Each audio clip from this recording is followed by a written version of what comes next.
안녕하세요. 알찬 방송 그리고 밝은 방송 여러분과 함께하는 최후의 오크의 경제 이야기입니다.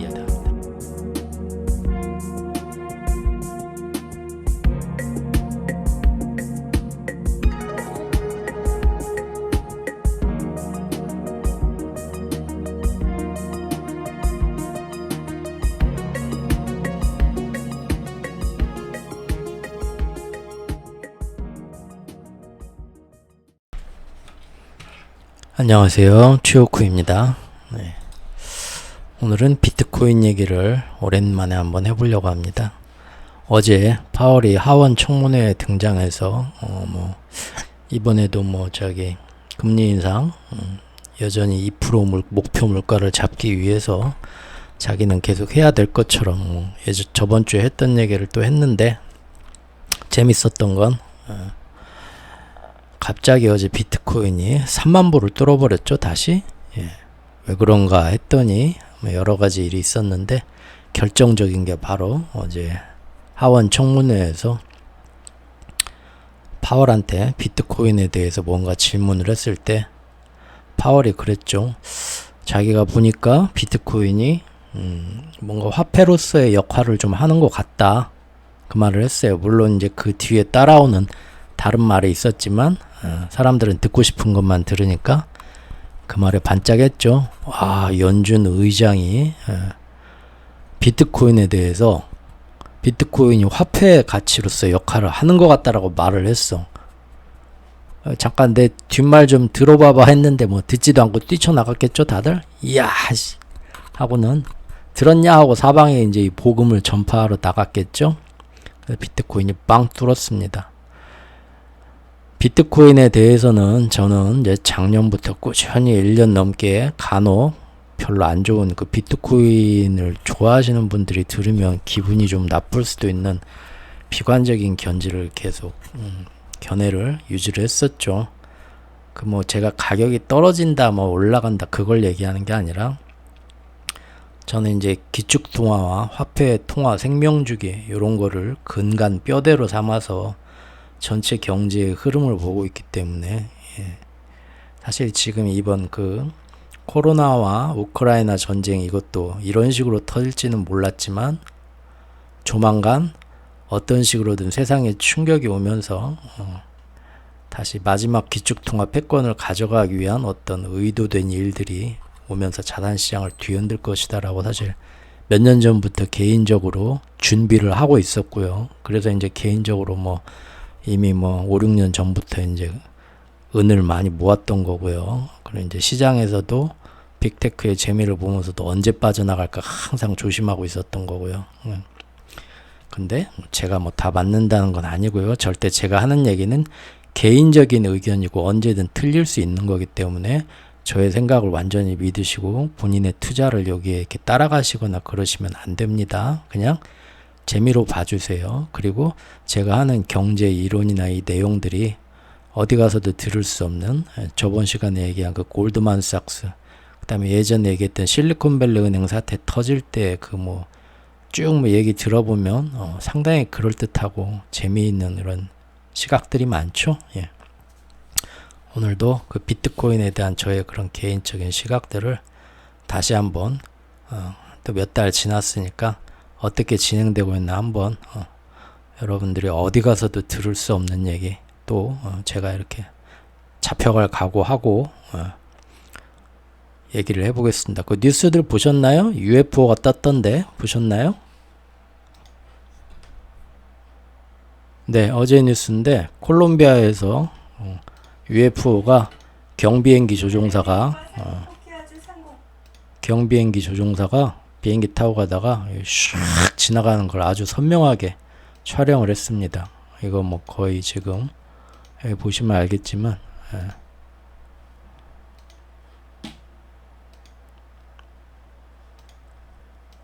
딱 지나가는 거 잡았죠.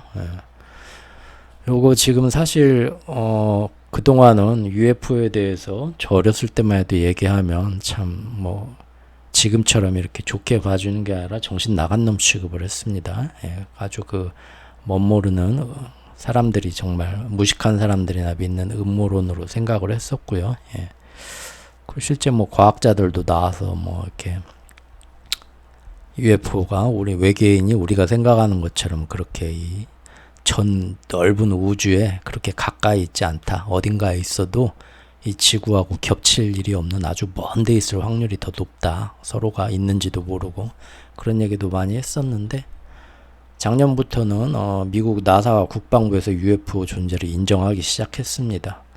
그리고 뭔가 좀 이것도 예전부터 알고 있었는데 앞으로 이제 장기적인 계획으로 사람들한테 이제 이거를 드디어 이제 다 공개를 하려는 그런 움직임도 보이는 것 같아요. 제가 왜 뜬금없이 이 얘기를 하냐면 이런 그 기축통화에 대한 거기에 그 기축통화 패권 시즌2를 가져가기 위해서 여러 가지 지금 음모나 이런 것들에 대해서는 뭐 이게 정말 말도 안 되는 소리 같기도 하지만 제 방송을 꾸준히 들어보신 분들은 뭐 노드스트림 사건이나 실리콘밸리 은행 사건이나 아니면 그 전부터 제가 뭐 작년부터 뭐 일본 기축통화 지금 그 달러 이번 작전에서 달러를 밑에서 받쳐주면서 자기네 경제가 심하게 손해를 보는 와중에도 끝까지 그 완화 정책을 유지를 하면서 달러를 받쳐주는 대가로 뭐뭐뭘 가져갈 것이다. 근데 금년에 다 그렇게 가져가고 결국은 오염수 방류까지 지금 거의 결정됐고 보시면 저를 꾸준히 1년 전부터 보셨던 분들은 제가 아마 얘기했던 굉장히 많은 것들이 거의 대부분 다 그렇게 되죠. 그래서 그때 당시 들을 때만 해도 이건 음모론인가 했던 것들이 지금 보면 사실 현실로 드러나잖아요.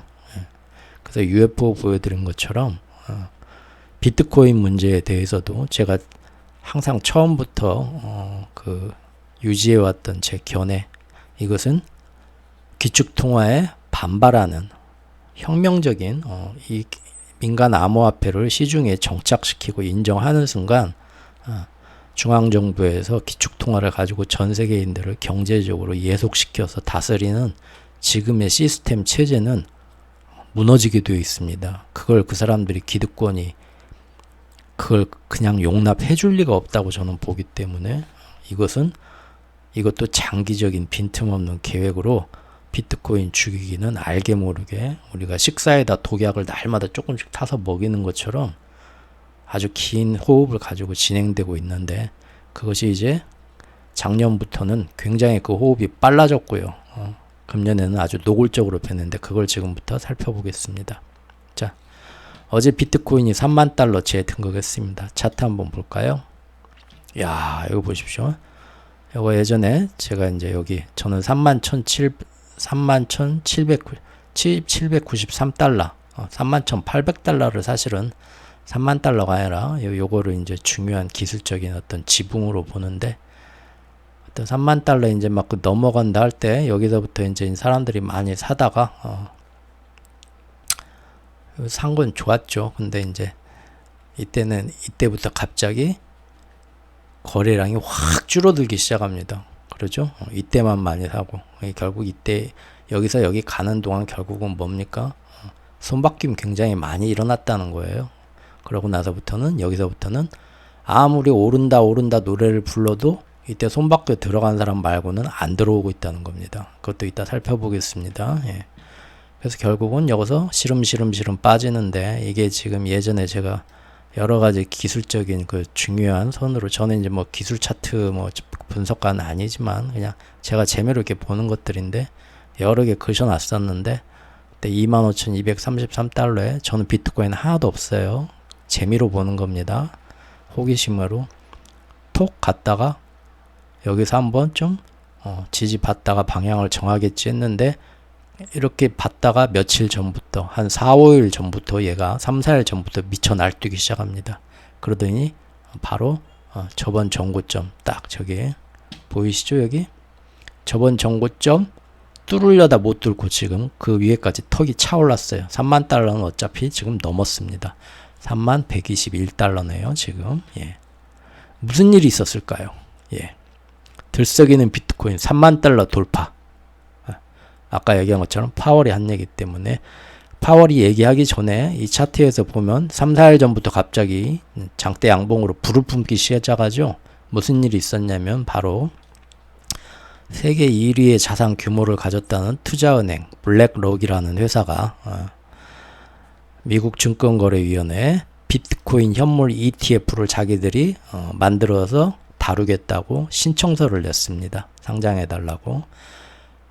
작년에도 이렇게 비트코인 현물 ETF 하겠다고 신청한 것들이 작년에도 몇 군데 있었죠. 근데 다 그거 미국 증권거래위원회에서 반려시켰습니다. 빠꾸시켰습니다. 그럴 수는 없다 하고 많이들 좋아하다가 헛물 키고 좀 실망한 적들이 있었죠. 비트코인 좋아하시는 분들이. 그런데 금년에 또 재도전 신청 수능에 뭐 3수 4수 도전하듯이 또 내놓은 겁니다. 그런데 블랙록만 내놓은 게 아니에요.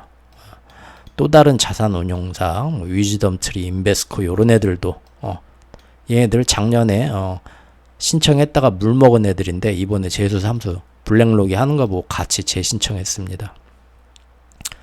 그러니까 야 이번에는 전교 1등하는 블랙록도 신청을 했네. 그리고 작년에 빠꾸 맞았을 때도 재신청하고 하니까 사람들이 야 이번엔 좀 뭔가 될 것 같은데 거물이 나섰어. 거물이 기대감이 생기죠. 쫙 오릅니다. 제도권 안에서 이런 큰 투자 회사들이 비트코인 현물 ETF로 해가지고 거기에 많은 투자금을 받게 되면 이 시장에 들어오는 비트코인 시장에 들어오는 유동성 돈이 그로 인해서 어마어마하게 다시 들어오면서 이 시장이 활성화가 될 거라는 그런 기대감이죠. 예. 마치 우리가 저 시골에 허허 벌판을 저기 그 서울에 있는 큰 어떤 관공서나 투자은행이 와서 여기다가 뭐 싹 밀어버리고 뭐 대단히 뭐 농공 산단지 뭐 공업단지를 지켰어오고 그 신청을 딱 시청에다 내놓는 것처럼 그러면 뭐 어떤 개발에 대한 기대감으로 막 들썩들썩하죠. 그런 거죠. 이제 그게 이제 신청이 통과할지 어떨지 봐야겠지만 그런 마음으로 올랐는데 그런데 이제 어제 파월이 뭐라고 하면서 거기다 이제 엄청나게 이야 난리 났다 하고 올랐던 거죠. 올랐다가 생각해 보니까 뒷얘기도 파월이 근데 뭐라고 했는데 좀 정신 들고 나서 다시 한번 얘기 들어보자 하고 들어보니까 뭐라고 했냐면 파월이 가상화폐가 화폐로서의 지위를 가진 것처럼 보인다. 여기서 다들 미처 광분했죠. 근데 뒷얘기 들어보니까 우리는 결제용 스테이블 코인을 화폐의 한 형태로 보고 있기는 하다. 그렇죠? 이게 뭡니까? CBDC 얘기하는 거예요. 스테이블 코인은 달러하고 연동해가지고 만든 디지털 화폐잖아요. 예.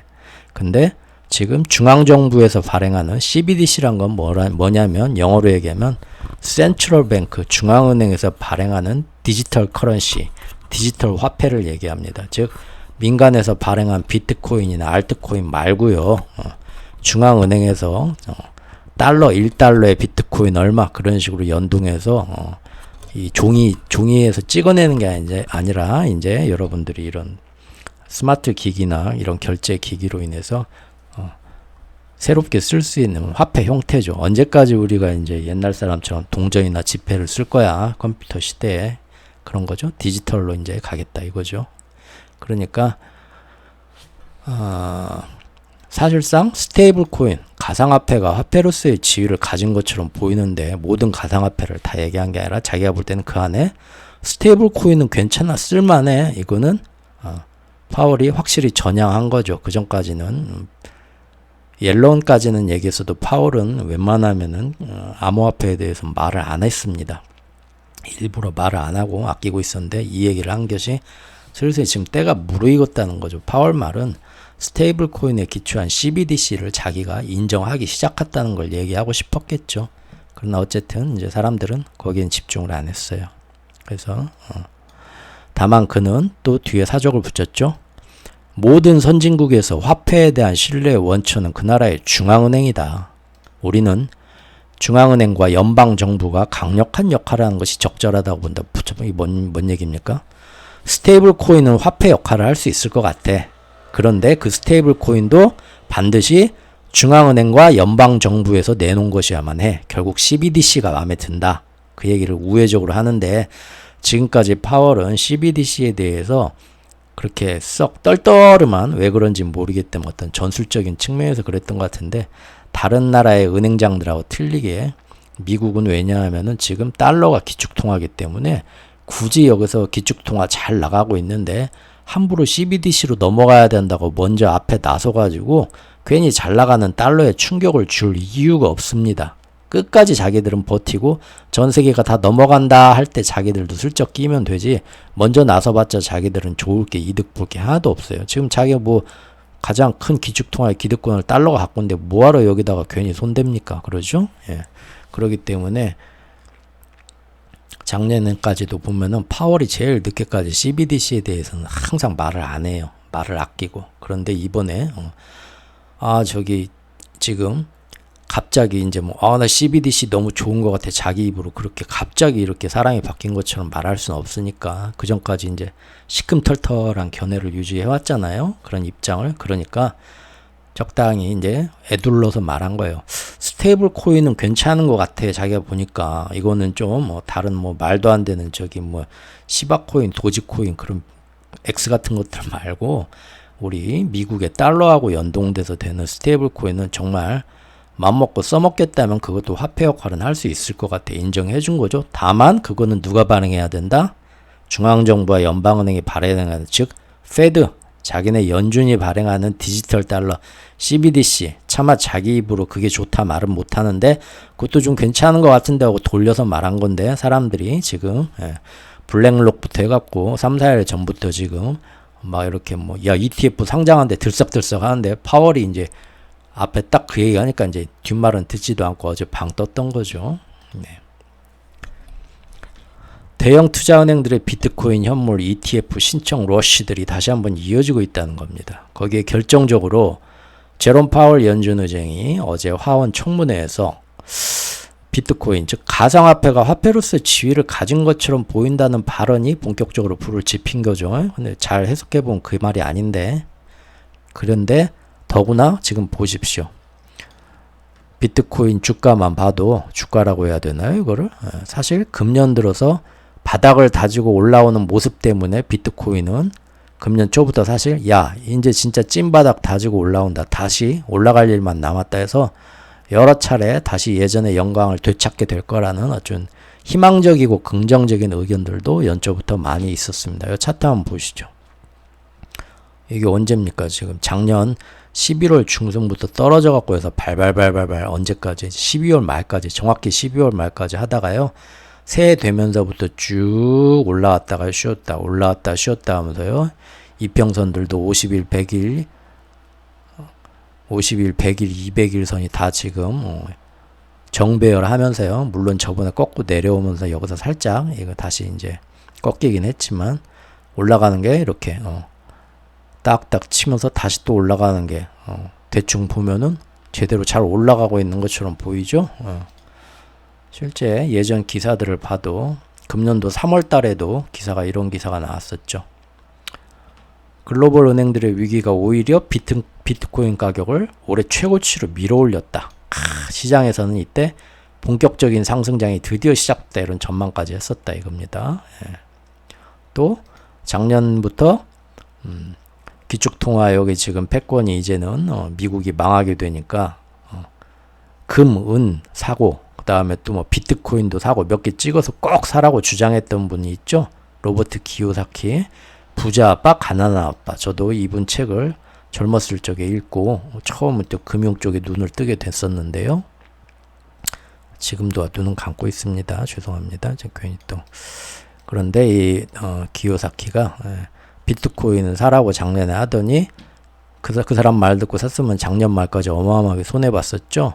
근데 올해 또 이제 올해 초부터 찍고 올라가니까 다시 또 등장하셔서 사라. 그냥 사지 말고 한 번 사지 말고 두 번 사라. 무조건 사라. 또 얘기를 하셨습니다. 언제요? 금년 1월 6일 날.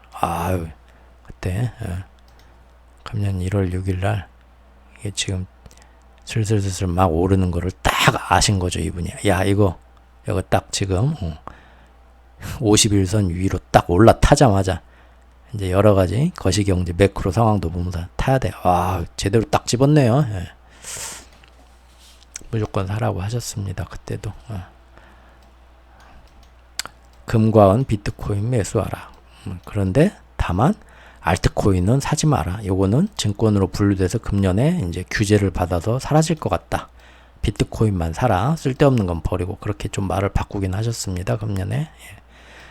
그런데 지금 이제 6월 말이죠. 거의 뭐 반년이 지나가고 있는데요.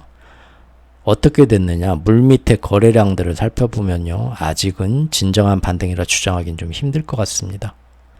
장기적인 자금의 유입 흐름에서 비트코인은 현재 계속 수혜받는 중으로 보입니다. 어떻게 하냐고요? 5월 23일의 기사입니다. 비트코인 투자자의 이탈 행렬 지속. 암호화폐 거래량이 2020년 이후 최저이다. 아까 제가 보여드렸죠. 여기서부터 손바뀜 어느 정도 오른다 했는데 오르다가 딱 여기 좀 힘을 못 쓰고 여기서 이렇게 내려오는 거 보니까 여기서부터 많이 들어오게 되지만 손바뀜 많이 됐습니다. 그리고 그때부터 그 이후로는 거래량 보십시오. 형편없죠. 예. 유입이 안 된다고 하는 거예요. 3만 달러 아래에서 횡보하고 있는 가운데 투자자들이 하나둘 암호화폐 시장을 떠나고 있다. 암호화폐 투자금이 5주 연속 빠져나갔다.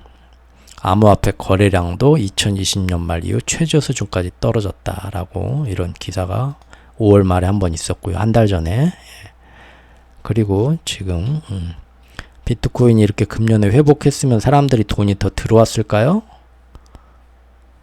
비트코인이 회복세일까요? 금년 4월 초 기사입니다. 큰손들은 이미 차익 실현했다.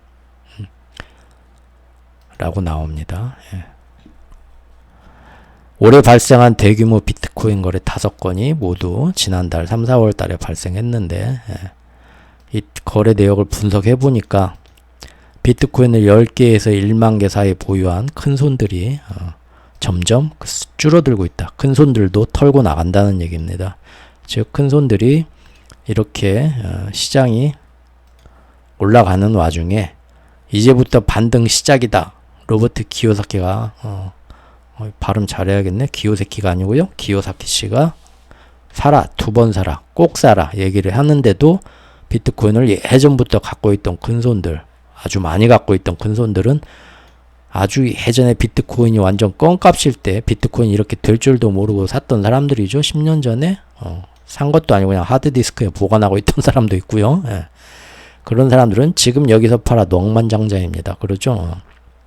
그런데 그러니까 많이 떨어져도 그렇게 뭐 겁내지도 않아요. 애초에 뭐 살 때 워낙 싸게 샀기 때문에 그런 고래들은. 그럼에도 불구하고 올라가니까 드디어 떨어지다가 그렇게 힘들게 떨어지다 이제 올라가기 시작했으면 더 기다려야 될 거 아니에요? 안 돼. 그런데 그런 고래들조차도 에이, 예전만큼은 절대 못 올라가. 조금 고개 들었을 때 좀 정리하자고 해서 털기 시작한다는 얘기입니다. 비트코인의 미래에 대해서 확실히 예전보다 작년보다 금년에 많이들 비관적으로 변했다는 얘기겠죠.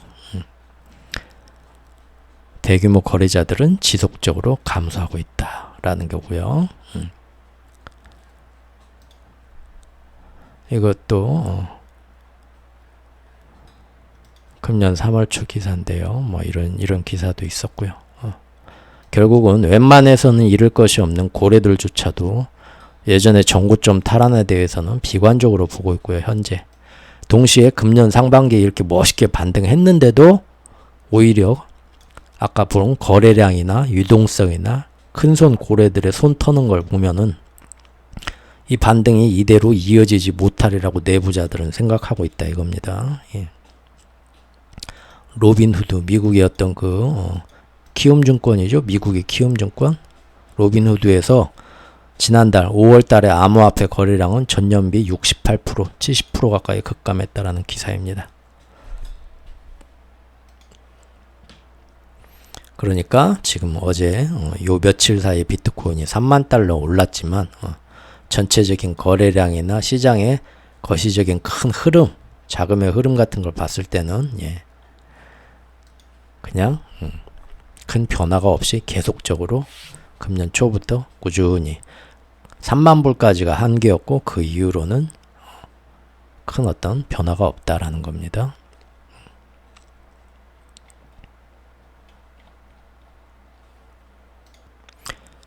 그러면 비트코인 암호화폐는 정말로 여기서 이제 앞으로 어떻게 될까요? 더 올라서 3만 달러 위로 올라갈까요? 아니면 뭐 내려갈까요? 단기간에 어떻게 될지는 저는 모르겠습니다. 그러나 제가 장기적으로 연 단위로 이렇게 보는 거는 결국은 계속적으로 소외받을 거다. 압박을 받고 제도권에서 쫓겨나면서 그 가치도 떨어질 것이다 라는 것이 1년 넘게 이제 제가 봤던 방향이고, 큰 흐름으로 봤을 때는 지금도 그 흐름 안에 있다고 봅니다. 앞으로도요. 왜냐면 비트코인, 다른 말로 민간 암호화폐의 본질은 그것이 가치가 있냐 없냐, 제도권 안에서 자산 역할을 제대로 할 수 있냐 없냐를 두고 서로들 내가 맞다 네가 맞다 싸우기 전에요. 비트코인이 중앙정부에서 발행하는 통화가 가진 유통 시스템을 감히 자기들이 뭣도 아닌데 대처하려 한다는 점에서, 그러면 정부의 시장 통제력을 빼앗으려 한다는 점인데요. 이것은 현대 자본주의 국가 경제에서 시장을 통제하는 통화정책을 무색하게 만드는 거의 국가 전복급의 혁명 체제라는 것을 우리가 좀 이해했으면 하는 겁니다. 무슨 얘기냐면요. 맨날 요새 뭐 한국은행에서 금리 얼마 정하냐, 미국 연준이 금리 얼마에 정하냐에 따라서 자산가치, 부동산가치 왔다 갔다 하고 수출 경제에 어떤 뭐 영향을 끼치고 뭐 그러죠. 그것들을 방어하기 위해서 중앙정부와 중앙은행이 또 거기에 맞춰서 금리 조정하고 코픽스 금리 조정하고 시중에 뭐 영래포 시장이나 뭐 이런 걸로 해서 시중 금리를 조절해서 시중의 통화량을 조정해서 물가가 오르면 물가를 잡으려고 하고, 뭐 모든 시장 경제와 우리가 먹고 사는 이 돈 화폐의 흐름에 대한 거는 결국은 시장의 자유에 맡겨놓는다고 풀어놓으면, 진짜로 모든 걸 1에서 10까지 다 풀어놓으면요, 근데 그 시장은 망가져요. 항상 중앙정부가 통제하면서 금리를 조정하면서 시중의 유동성, 통화 공급량도 조절하고, 그래야만 모든 채권이나 주식이나 뭐 자산시장이나 뭐 그런 것들, 시중에 풀리는 돈이나 이런 것들에 의한 물가 혹은 뭐 유동성 이런 문제를 원활하게 유지할 수 있단 말이에요. 그걸 누가 합니까? 여러 가지 뭐 분야에서 그것들이 영향을 미치지만 최종적으로 그걸 조절하는 건 중앙은행과 정부잖아요. 그러죠? 근데 뜬금없이 어디서 근본도 없이 족보도 없이 튀어나온 민간 암호화폐가 자기가 그런 것들을 통화 시스템을 중앙 정부에서 통제를 전혀 받지 않는 블록체인의 기술에 기반해 가지고 완전히 개인의 어떤 자유를 존중하고 시스템 안에서 통제당하는 개인의 그런 억압된 그런 가치에 반발하면서, 굉장히 그 말은 좋죠. 이상사회예요. 그런데 그것은 통제되지 않은 이상사회고요. 잘못하면 시스템이 무너져 버리는 겁니다. 국가가 흔들리는 겁니다. 한마디로. 그거를 우리가 이해를 해야 됩니다. 특히 그 안에 그 모든 중앙정부 화폐 시스템의 최정점에서 지구 경제를 사육하고 있는 게 바로 기축통화죠. 그 입장에서 본다면 뭡니까? 자기네가 유지하고 있는 이 자본주의 통화체제, 지구라는 별에서 여기에 대해서 암덩어리 세포 같은 존재입니다. 얘네들이 커나가는 걸 보겠어요? 자기네가 가진 기득권이 모두 망가질 수 있는 건데 죽이게 돼 있다는 겁니다. 그래서 저는 안 좋게 봤던 거죠. 자, 누가 비트코인을 발행했는가, 그리고 왜 발행했는가 봅시다. 사토시라고 알려져 있죠. 미스터 사토시 얼굴 본 사람 있나요? 아무도 없습니다. 그간 사토시의 정체가 바로 내가 바로 사토시다라는 사람이 그간 숱하게 있어 왔어요. 법정에서도 지금 싸우고 있어요. 내가 사토시다 하고. 그리고 그거 외에도 특정 자본 세력이 지금 개인을 통제하는 지금 현재 지구의 기존의 화폐 시스템에 불만을 가진 누군가가 우리 개인들을 다 해방시키기 위해서 일부러 시장에 퍼뜨렸다는 그렇듯한 당위성 얘기들도, 도시전설도 꽤 있습니다. 그리고 이런 것들은 실제 젊은 사람, 최신 트렌드에 있는 사람들한테 많이 먹혀들었습니다. 어떤 사람들이냐면 기존 시스템에 반항적이고 기득권의 이런 억압에, 그러면서 개인의 자유로운 사상을 최대한 존중하려는, 내가 남자라고 생각하면 남자고 여자라고 생각하면 여자일 수도 있고 인어공주가 흑인일 수도 있고 성소수자도 당연한 제3의 성이고 이렇게 많이 최신 어떤 그 사상 기조에 이렇게 선두에서 앞서가는 사람들, 미국에선 그런 사람들이 어디 있나요? 주로 실리콘밸리가 있는 캘리포니아 쪽에 있죠. 대표적인 사람이 바로 팟캐스트에서 대마초를 피면서 그런 얘기를 했던 일론 머스크도 그런 사람들 중에 하나입니다. 트위터의 창업자 잭 도시도 마찬가지고요. 예. 새 시대를 대표하는 인물들이죠. 그리고 세대로 따지면 누굽니까? 흔한 말로 뭐 MZ 세대라고 하는 20대 분들, 대학생 분들은 이런 기존 시스템에 대해서 굉장히 똑같은 입장이 있기 때문에 실제 비트코인 뭐 재작년까지 어마어마하게 시장에서 난리 쳤을 때 영끌족들이 20대 영끌족들이 제일 많이 했던 게 뭡니까? 부동산도 있지만 비트코인 제일 많이 했죠. 예. 그런데 오히려 이런 기축통화 시스템과 기존 정부의 통화 조절, 통제 시스템을 잘 알고 그것이 어떻게 돌아가고 있나 현실에서 많이 경험했던 좀 워렌 버핏 같은 나이 든 사람들은 처음부터 끝까지 비트코인은 죽을 수밖에 없다고 아주 저주 같은 예언들을 하고 있었죠.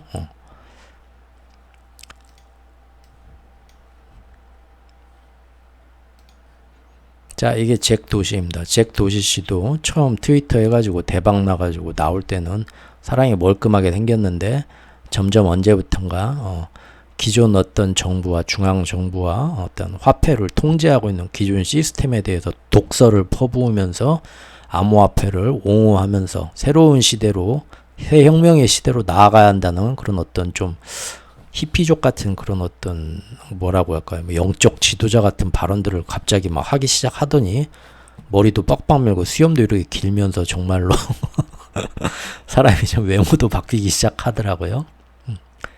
예전에 한창 비트코인 잘 나갈 때 비트코인에 관한 컨퍼런스 같은 거 할 때 이렇게 화상으로 코로나 시대 때 여기에 꼭 보면 전혀 어울리지 않는 우리 할머니 캐시우드 씨도 꼭 끼었어요. 왜 그러죠? 캐시우드 씨도 이런 새로운 기술주들과 새로운 세대에 가는 테슬라나 뭐 트위터나 이런 거 굉장히 좋아하고 투자하는 이쪽 편에 있는 사람이죠. 그래서 자기도 꼭 비트코인 이런 거 할 때는 꼭 끼어서 나도 여기다 좀 끼워줘 하고 같이 자기 또 아크 인베스트에도 좋은 어떤 그런 영향을 끼치니까요. 많이들 같이 모여서들 이렇게 종종 우리가 눈에 볼 수 있었습니다. 재작년까지. 작년에도 좀 봤었죠. 예. 그런데 그럼에도 불구하고 놀랍게도 아직까지도 비트코인을 진짜 누가 만들었는지 사토시라는 놈이 있기는 한 건지 그리고 그 사람은 왜 그걸 시중에 퍼뜨렸는지 속 시원하게 정확한 답은 지금까지도 없습니다. 누가 비트코인 창시자 사토시인가? 미국에서 82조 원의 소유권 재판. 아니 나도 한번 이런 데 좀 가서 변호사 끼고 한번 나도 한번 주장해 볼 걸 그랬어요. 아무래도 사토시라고 하면은 동양 사람이 좀 나서는 게 더 설득력이 있지 않나요? 내가 사토시다 하는 게. 중요한 건 이겁니다. 오히려 통화의 생명 주기와 그에 따른 패권국가, 제국의 자연스러운 뒤바뀜, 레이 달리오 씨도 얘기했던 거죠. 그것에 따라 자리가 바뀌는 기축통화 시스템을 잘 이해하고 있는 기존의 금융세력과 세계 지배세력이 20세기 후반부터 자리 잡은 지금의 불안화폐, 신용화폐, 즉 근본이 이제 탈피하고 지금 페트로달러도 유명무실해지고 오직 미국 정부만 믿고 가는 달러를 얘기하는 거죠. 이런 기축통화 달러 체제에서 보니까 계속해서 세상이 경제가 발전하면서 신흥국들의 도전이 잦아지죠. 야, 그깟 저기 근본이제도 아닌 저기 신용하고 국력으로만 가는 기축통화 내가 한번 해보겠어 하고 일본이 덤비고 영국이 덤비고 유럽이 EU 만들어서 덤비고 그러다가 이제 또 뭡니까? 중국이 또 덤비고 있잖아요. 점점 도전자들이 도전이 빨라지죠. 방어전이 점점 짧아진다는 겁니다. 그리고 언제까지 지금 이 불안화폐 시스템에서 매번 저기 부채 한도 상향 빚만 저기 기축통화 자리를 가지게 되면 계속 지금 원래 통화의 생명주기란 게 있는데 그 생명주기를 넘어서까지 계속 지금 뭐 60년, 70년 계속 기축통화 자리를 가져가려니까 억지로 부채를 계속 지금 늘려야 되죠. 근본이제를 쓰면 진작 망했고요. 예. 그러다 보니까 계속 부채 한도만 억지로 상향하고 있는데 이것도 이제 언젠가는 안 될 때가 올 거다. 사람들 눈이, 시선이. 그걸 아니까 제가 볼 때는 이미 80년대 말부터 90년대 때부터 앞으로 이제 우리 기축통화가 더 이상 버티지 못하게 됐을 때, 다른 나라로 넘어가게 될 때, 그걸 그대로 또 예전 뭐 네덜란드, 스페인, 영국 해서 2차 대전 끝나고 미국으로 건너온 것처럼 그냥 또 그것만 그대로 보면서 우리 금융 배후 세력들은 또 거기에 맞춰서 그 나라로 또 이사 가면서 그거를 또 유지하기 위해서 또 싸워야 되냐? 아니면 몇백 년 동안 그 짓을 해왔는데 이제는 지겨운데 아예 그냥 전 세계는 이미 경제로 통일이 됐거든요. 경제로 이미 통일이 된 지 몇십 년 됐습니다. 기축통화로. 기축통화에 다 목매달고 다들 경제 식민지가 됐거든요. 근데 이거를 좀 더 확실한, 앞으로 한 번 더 마지막 이제 오게 될 어떤 자산시장의 어떤 거품 붕괴가 왔을 때 그걸 이용해서 다음번 기축통화 시즌은 전 세계를 좀 더 확실하게, 도저히 빠져나올 수 없는 좀 더 완벽한 체제로 기축통화와 지금의 화폐 체제로 통일시켜가지고 우리가 영원히 지구를 지배하는 게 낫지 않을까? 라는 생각을, 제가 그 사람들의 입장이면, 회원이었으면 제가 생각을 했을 것 같아요. 야, 우리 지금부터 좀 맨날 이제 준비하는 게 그거겠죠. 지금 뭐 가만히 앉아서도 돈 또박또박 잘 들어오는데 이걸 어떻게 하면 우리 다음 세대, 다다음 세대한테도 이걸 그대로 물려줄까를 미리부터 계속 연구를 하는 거죠. 그래서 나온 것이 블록체인에 기반한 디지털 달러 시스템이 괜찮을 것 같다. 이거면 완벽하게 통제하고 여기서 벗어나거나 다른 도전을 미리 사전에 다 막을 수 있다. 모든 금융하고 통화는 완벽하게 지금의 뭐 그림자 금융이나 뭐 여러 가지 변수 없이 완전히 통제가 가능하다고 보는 거죠. 예. 근데 이제 이것을 미리부터 세상에 정말로 우리 생각처럼 잘 돌아갈 건지, 또 다른 어떤 단점이 나오거나 부작용이 나오는지는 시뮬레이션을 몇 년 돌려봐야겠어요. 그래서 민간에 슬쩍 얘네들이 만들어서 퍼뜨렸다는, 저는 이제 그런 생각을 갖고 있습니다. 그리고 거기에 대한 자료들도 있는데 예전에 한번 슬쩍 보여준 적이 있는데 오늘은 너무 길어지니까 그냥 넘어가겠습니다. 예. 그래서 새로운 디지털 통화를 미리부터 고안을 했고요. 이것을 전 세계에 무리 없이 통용시키기 위해서 은밀하게 시장에 흘려갔고 자연스럽게 시뮬레이션을 돌리고, 이제 그 데이터가 뭐였죠? 벌써 십몇 년 동안 돌아갔잖아요. 민간에서. 예. 그러면은 이제 이걸 가지고 이런 문제가 있는데 이런 문제는 좀 보완하고 이런 거는 괜찮네. 보완해서 좀 더 다듬는 거죠. 이미 몇 년 전부터 CBDC, 중앙은행에서 발행하는 디지털 커런시 체제로 전환시키기 위해서 세계은행이나 국제기구 안에서, 그 안에서 이제 자기들끼리 이미 다 실험을 하고 있거든요. 몇 년 전부터. 그리고 모든 나라들한테 기축통화 달러의 힘을 이용해서 너희들도 준비하고 이런 거 지금 다 저기 실험해가지고 언제까지 결과 보고 올려. 니네 나라에서 CBDC 하면 어떤 거 하고, 이미 오래전부터, 몇 년 전부터, 사실 코로나 터지기 전부터 언론이 통제가 돼서 잘 안 나와서 그러지 시키고 있었어요. 그거 괜히 시키겠어요? 근데 그때만 해도 전혀 자기들은 그런 생각은 없는 것처럼 잘 얘기들을 안 했죠. 지금 이제 아는 사람은 다 압니다. 결국 이게 뭡니까? 새로운 기축통화 시대에 새로운 옷으로 탈바꿈하기 위한 준비 작업이라는 거죠. 그러니까 비트코인이 아무리 올라도 메뚜기 한철인 것처럼 앞으로는 죽을 일만 남았다라고 저는 봤던 거죠. 제가 블로그에 여러 번 썼던 글이 있지만 가장 최근에 썼던 글은 작년 12월 29일에 연말 특집으로 시리즈로 썼던 것 중에 2편 중에 보면은 여기서 제가 이제 한정된 국제경제기구 내에서나 실험실 사용은 이미 검증됐고요. CBDC 자기들끼리 다 실험했습니다. 그리고 어떤 프로그래머의 애완견 개벽다구 이름인지 몰라도 사토시라는 유령 발명자의 이름 아래 민간으로 몰래 유포되어서 새어나온 비트코인도 그간 단연간의 생태계를 통해 이제 사회 내에서의 실제 활용도와 결점까지도 충분히 시뮬레이션을 돌린 상태다. 제가 작년 말에 이런 식으로 보고 있다고 했죠. 이제 이것을 주요한 모든 나라들이 모두 미래를 대비해서 열심히 CBDC를 개발 완료했거나 이미 개발 중이고 앞으로의 세상은 좋든 싫든 CBDC의 세상으로 갈 거다. 연말 장문 마무리하는 글에서 썼던 글입니다.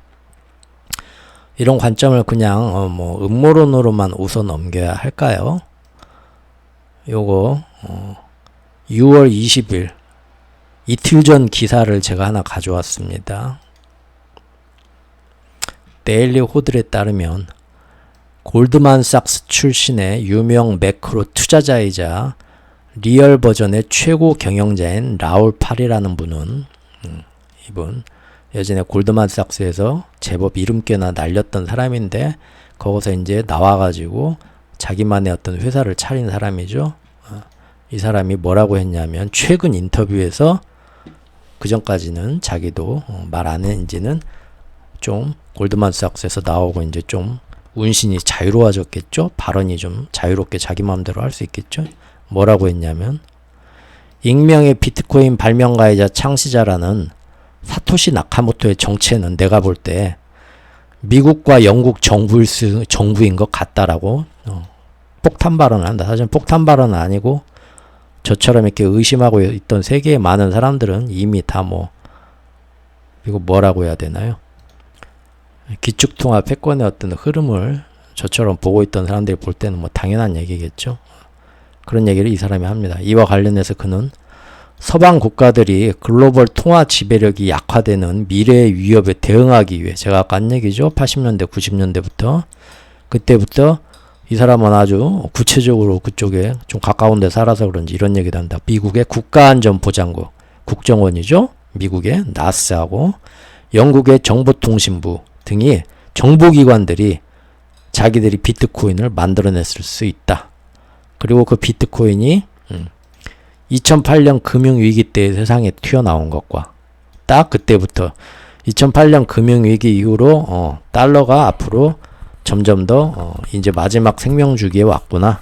그러니까 지금부터는 아예 아싸리 전 세계적으로 돈을 어마어마하게 더 풀면서 여기서 돈을 더 많이 풀면은 달러는 정말 패권이 약해지면서 기축통화 지위를 이룰 수도 있는데 라고 생각하겠지만 역발상인 거죠. 일부러 더 풀어버립니다.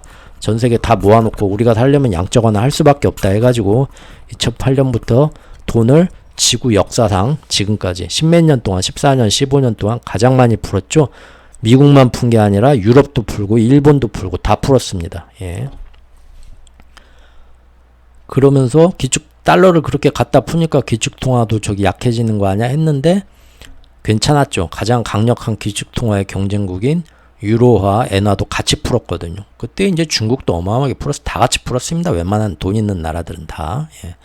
그러니까 달러만 풀었으면 달러 가치만 떨어졌겠지만 다 같이 풀었으니까요. 그리고 그렇게 풀면 초인플레이션이 오게 되면서 달러가 가치가 푹 떨어졌어야 했는데 인플레이션이 안 왔죠. 왜죠?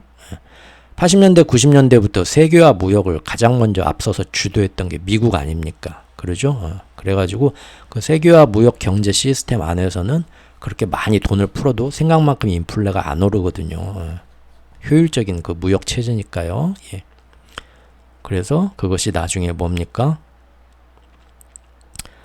정작 이 세계화를 한 번에 깨부실 수 있는 거. 이 세계화가 어떻게 깨져? 몇십 년 동안 이 모든 세계는 이 가장 효율적인 체제로 한데 경제학자분들은 절대 그건 불가능한 일이라고 늘 말씀하셨죠.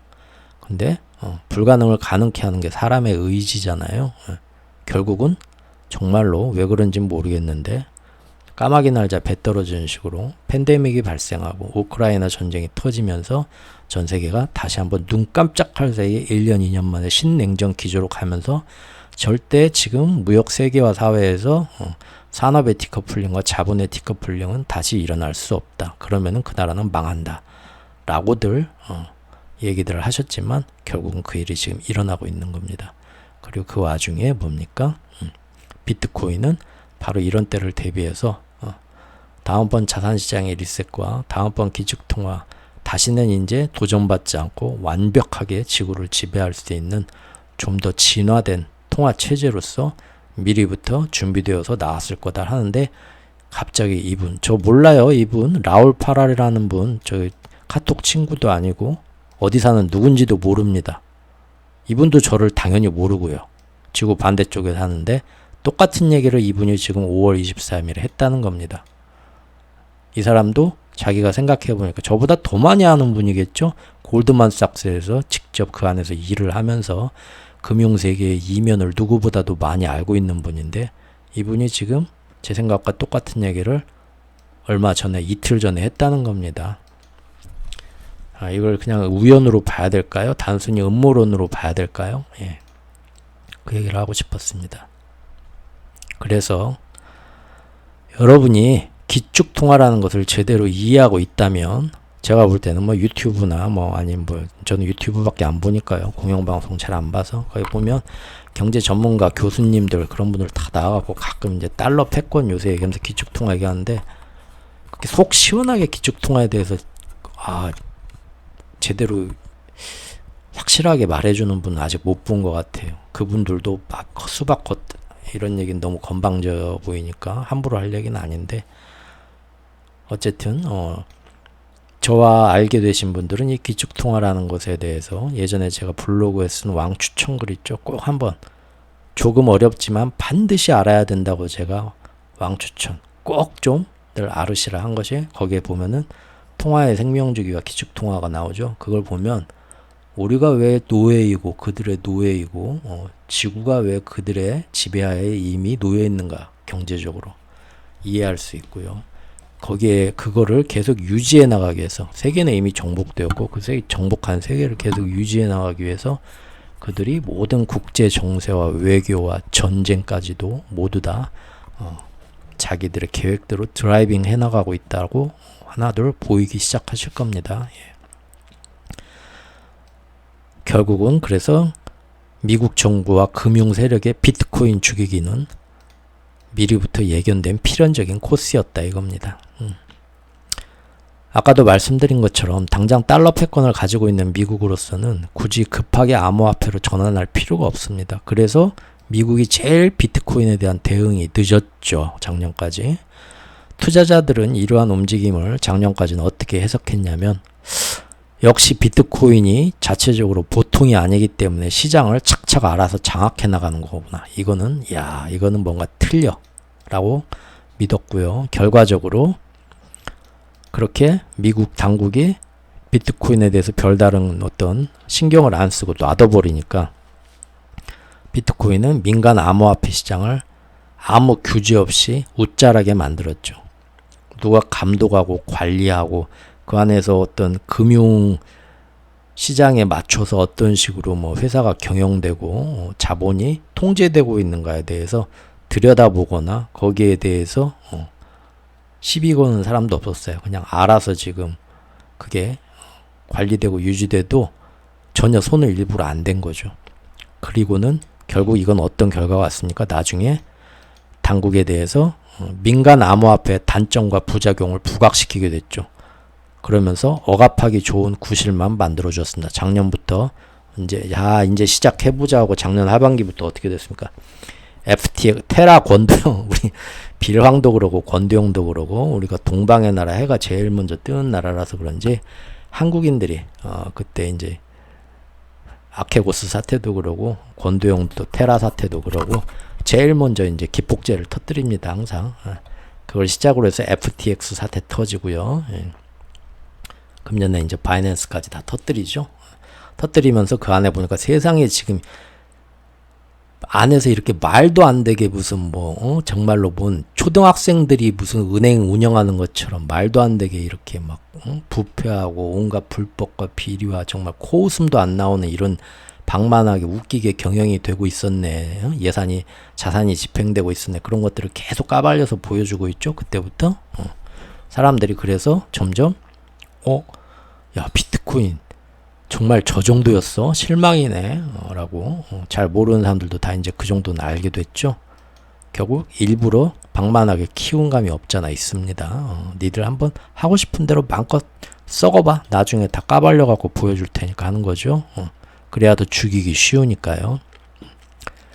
그러나 이러한 움직임이 시작된 작년 상반기에 작년 3월쯤에 그랬던 것 같은데요. 그때만 해도요. 저는 이제 그때도 야 이거 봐라, 이거 비트코인 이런 식으로 오는데 이거 슬슬 앞으로 이제 비트코인 죽여가겠다는, 행정적으로 말려 죽여가겠다는 신호다 라고 저는 그 당시에 블로그에 썼었지만, 시장에서는 오히려 그때마다 비트코인 폭등을 했죠. 왜냐면은 오히려 많은 사람들이 야 드디어 저 얘기는 비트코인을 제도권 안에서 제대로 흡수하고 정착하기 위해서 이 시장, 증권 시장에서 규제 안에 지금 비트코인을 포함하겠다는 의도기 때문에, 이것은 드디어 제도권의 인정을 받아갖고 새로운 자산으로 인정받게 되는 과도기적 움직임이 확실하다. 확실하냐? 물어보면 저기 똑똑한 사람, 유명한 사람이 나와서 그랬어 어제 방송에서. 그래? 그렇게 되면서 오히려 환호하고 단기적으로 반등했었죠. 그렇지만 이제 그것도 좀 시들하면서 올랐다가 다시 쭉 내렸다, 올랐다 내렸다 하면서 결국은 작년 내내 떨어졌죠. 그리고 작년 하반기가 되면서 드디어 사람들은 여러 가지 굵직한 사건이 터지면서 이것이 민간 암호화폐를 제도 안으로 보듬기 위한 사전 작업이 아니라 가만 보니까 아예 뿌리 뽑기 위한 제초 작업이라는 것을 하나둘 점점 깨닫게 됩니다. 보십시오. 전 세계 3위의 저기 거래소였던 7개월 전 뉴스인데요. FTX가 30세 창업자의 몰락 해가지고 파산하게 되죠. 요 안에 들여다보니까 정말 말도 안 되게 운영을 할 수고 있었고, 정말 말도 안 되는, 내가 이런 데다 돈을 맡기고 있었어? 내 돈을 할 정도로 화가 날 정도로. 작년 하반기부터 규모가 탑3 안에 드는 암호화폐 거래소의 방만한 경영과 불법 사례들을 뒤늦게 파헤치면서 본격적으로 민간 암호화폐 죽이기에 나서게 되었습니다. 또 금년도 3월에는 실리콘밸리 은행 사태가 터졌는데, 잘 알고 계시겠지만 실리콘밸리만 터진 게 아니라 그 안에 그날 첫날 같이 문제된 게 뭡니까? 실버게이트 은행하고 시그니처 은행이 있었죠. 셋 다 3S였죠. 3S. 그런데 이 셋 은행의 공통점이, 그때 제가 뭐라고 했습니까? 암호화폐 주 거래 은행들입니다. 일부러 이것도 딱 집어서 터쳤다. 다른 은행들도 있지만 쟤네들도 왜 그렇게 터치면서 그날 이 일이 생기면서 거기에 있는 암호화폐 거래하던 사람들은 인출도 안 되고 어떻게 그 자산을 보호할 방법이 없게 돼 버렸었죠. 바로 먹통되면서 그러면서 야 이게 지금 니들이 뭐 디지털 금이라고 부르는 새로운 자산 가치를 뭐 형성할 수 있는 그런 화폐를 대용할, 미래의 화폐를 대용할 수 있다고 니들이 주장하는 암호화폐냐? 은행에 뭔 일 하나 터졌다 하니까 바로 뭐 그 안에 있는 사람들은 꼼짝도 못하고 다 날아가는, 이게 그런 것들을 보여주는 거죠. 그렇죠? 예.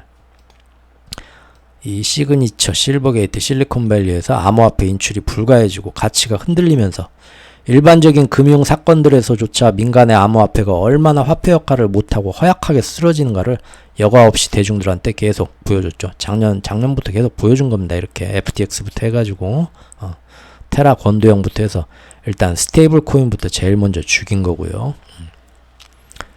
이때 그 3월달에 시그니처, 실버게이트, 실리콘밸리 등은 제가 저번 시간에도 말씀드렸지만 사실은 알고도 터뜨린 거죠. 월가의 금융 세력, 특히나 골드만삭스가요. 이 거대한 기축통화 마스터 플랜의 전술적인 측면에서 일부러 터쳤다고 볼 때, 공교롭게도 이 세 은행이 동시에 거대 암호화폐 거래소인 바이낸스 US, 전 세계에서 제일 큰 암호화폐 거래소가 바이낸스고, 여기에 이제 이 사람이 중국 사람이 여기에 지금 수장인데, 이 사람이 미국 지부가 있죠. 지사가. 그게 바이낸스 US입니다. 그 바이낸스 US의 주 거래 은행이 이 세 은행인데, 이 세 은행이 동시에 터진 거예요. 이걸 우연이라고 봐야 될까요? 아니면 이 기축통화를 이제 패권을 가져가려는 세력이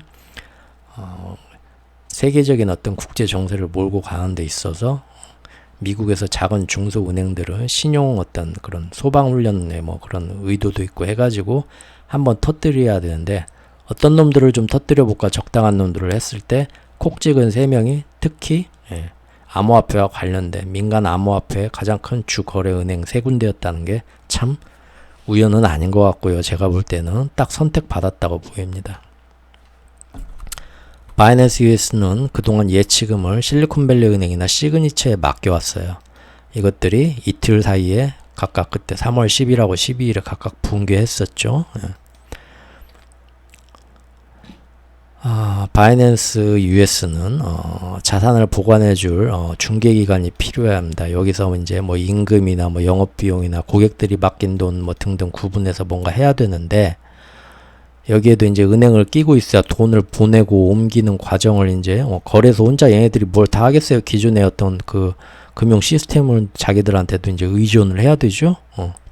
그런데 은행들이 지금 그전에는 얘네들이 받아줬는데, 이런 일들이 있고 나서는 가만히 보니까 미국 행정부와 당국이 점점 암호화폐를 규제하고 있고, 또 이런 일이 터질 때마다 이런 문제가 자꾸 터지니까 작년부터 우리가 대신 받아줄게, 우리한테 갖고 와 하는 게 아니라 니네는 좀 우리는 못할 것 같은데 하고 외면하기 시작했다는 겁니다. 그래서 자기들의 자산을 여기 실리콘밸리와 시그니처에서 빼가지고 다른 데다 넣어야 되는데 받아주겠다는 데가 없어갖고 얘네들이 한동안 굉장히 어려웠어요. 예. 특히 미국에서는 이미 2월달 1월달부터 바이낸스 홀딩스 모회사죠, 고소했어요. 이미 불법 금융활동이 있다. 그때부터 죽이기에 나선 겁니다. 사실 작년에 FTX는 전초전이고요. 러시아 우크라이나 전쟁으로 러시아 잡은 다음에 올해 이제 중국 잡듯이 FTX 해가지고 암호화폐계 이제 민간 암호화폐 죽이기 들어가면서 금년에 이제 가장 큰 대마 주적 바이낸스 잡으려고 지금 오는 겁니다. 사실은. 네. 세계 유일이잖아요. 예. 근데 특히나 중국하고 아무래도 연결된 냄새가 강하죠. 바이낸스는. 그래서 미리미리 이제 그전부터 1월, 2월부터 이렇게 많은 어떤 법정 소송 문제, 여기에 이제 부정부패, 비리 이런 거 목표는 얘입니다. 좌우창평. 예. 진짜 표적은 민간 암호화폐 시장을 거대하게 키우면서, 이게 크면은 기축통화, 달러 기축통화 시스템도 공격을 받을 수 있고 훼손받을 수 있죠. 동시에 미국의 본사도 없이 중국의 영향력 아래 있을 거라 의심되는 바이낸스, 요거 이제 정리하고 가야죠. 민간 암호화폐도 두드려 잡으면서 동시에 중국 뿌락치도 제거하는 일석이조의 효과를 노렸던 거겠죠. 네.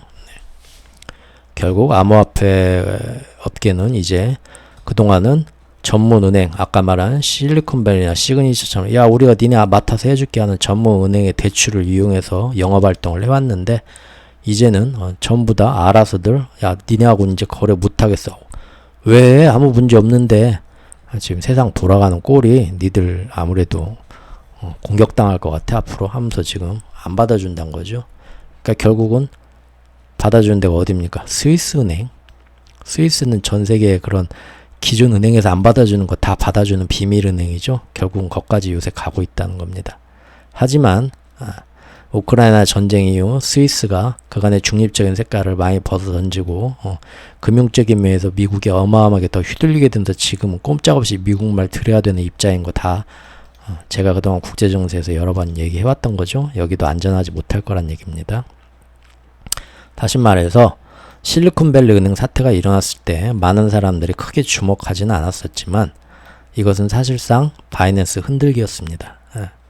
작년 FTX 사태 이후에도 그때도 이 좌우창풍이 나와가지고 우리한테까지는 문제가 안 온다, 우리는 건실하다 라고 말을 했지만 뒤에 세력들은 그래? 그런가 보자, 몇 달 뒤에는 니네 차례야 했겠죠. 예.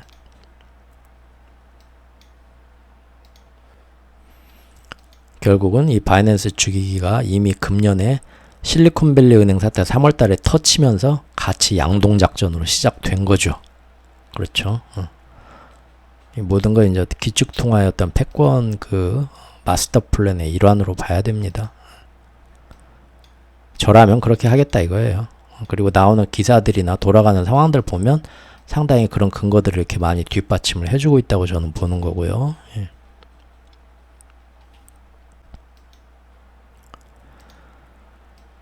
자, 글로벌 암호화폐 거래소 바이낸스에 대한 미국 규제 당국의 제재가 사실상 안보 이슈로 확장되고 있다. 글로벌 안보 위협의 대상으로 바이낸스를 바라보고 있다는 것이다. 무슨 얘기냐? 핵심은 자금 세탁 방지인데, 지난해 이제 북한이 암호화폐를 탈취한 거 다들 아시죠? 핵무기 개발하느라고. 그래서 유엔 안보리가 대량 살상무기 개발에 암호화폐가 불법적으로 사용되는 걸 방지하기 위해서 전 세계 회원국들이 이런 자금 세탁 방지 암호화폐계를 더 규제해라, 억압해라, 그런 말들이 지금 나오고 있는 상태입니다. 예. 사실 돌이켜보면 이미 연준은 3월 달에 실리콘밸리부터 해서 터뜨리기 전에 이미 아까 말한 시그니처하고 실버게이트까지 타겟을 정해 놓았고요. 그 옆에 이제 다른 은행들한테는 니들은 괜히 앞으로 암호화폐 그쪽 거래소하고 대형 거래들을 터가지고 조만간 이제 3월 달에 큰일 터질 건데 거기에서 니들도 괜히 피해보지 않게 지금부터 몸살이고 아무것도 하지 마라 라고 은근히 사실은 경고를 한 적이 있습니다. 금년 1월 4일 기사인데요. 1월 4일 날 이번 실리콘밸리 은행 터졌을 때 그것이 전체 금융위기로 번지지 않게 최대한 그 소방수 역할을 한 게 누굽니까? 연준하고요. 그 다음에 연방예금보험공사였죠. 예. 그 외에도 이제 통화감독청 등 미국의 금융감독기관이 바로 1월 4일, 1월 3일에 연초에 공동 성명서를 갑자기 냅니다.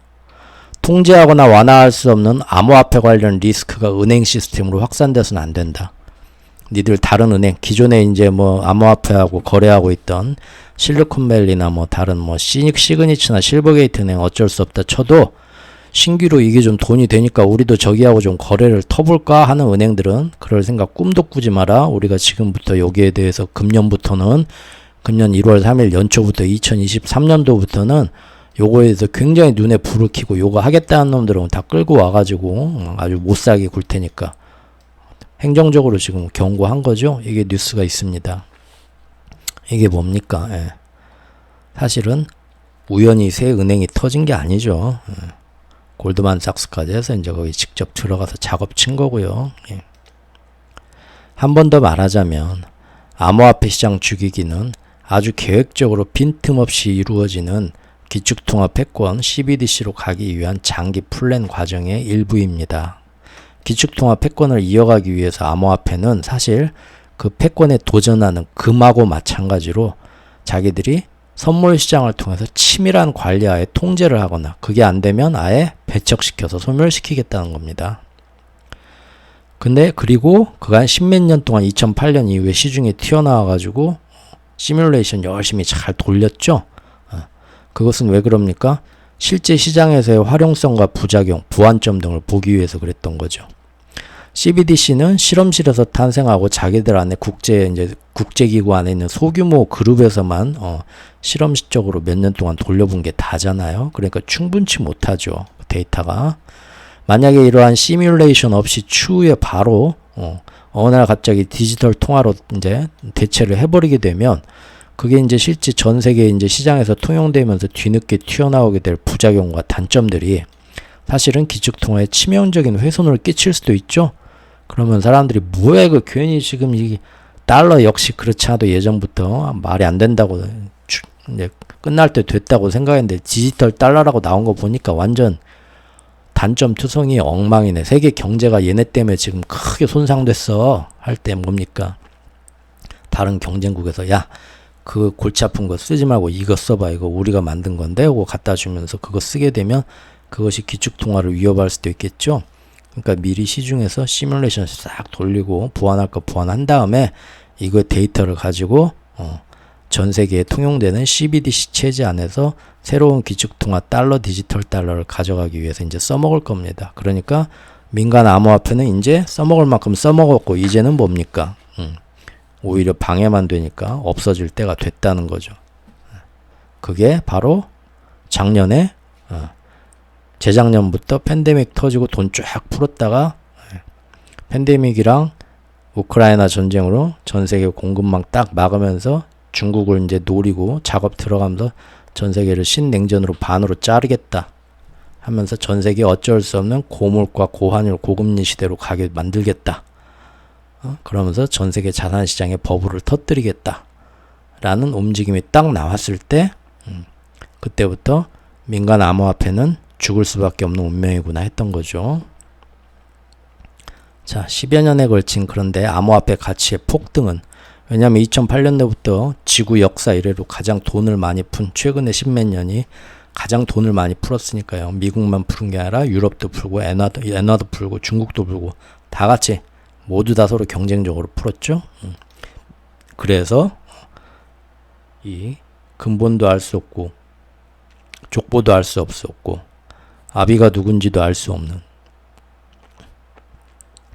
그저 블록체인이라는 10시간 강의를 들어도 도대체 이게 뭐지 이해할 수가 없는 그런데 나보다 똑똑한 전문가들이 좋은 거라고 하니까 좋은 건가 보다 하는 오직 그 장점은 그거 하나밖에 없는 실체도 없는 여기에 대해서 가장 많은 버블이 끼게 되고 가장 많은 폭등이 일어나게 되죠. 그래서 그걸 보고 탐욕에 눈이 먼 대부분 투자자들은 이성적 사고를 못하게 되었습니다.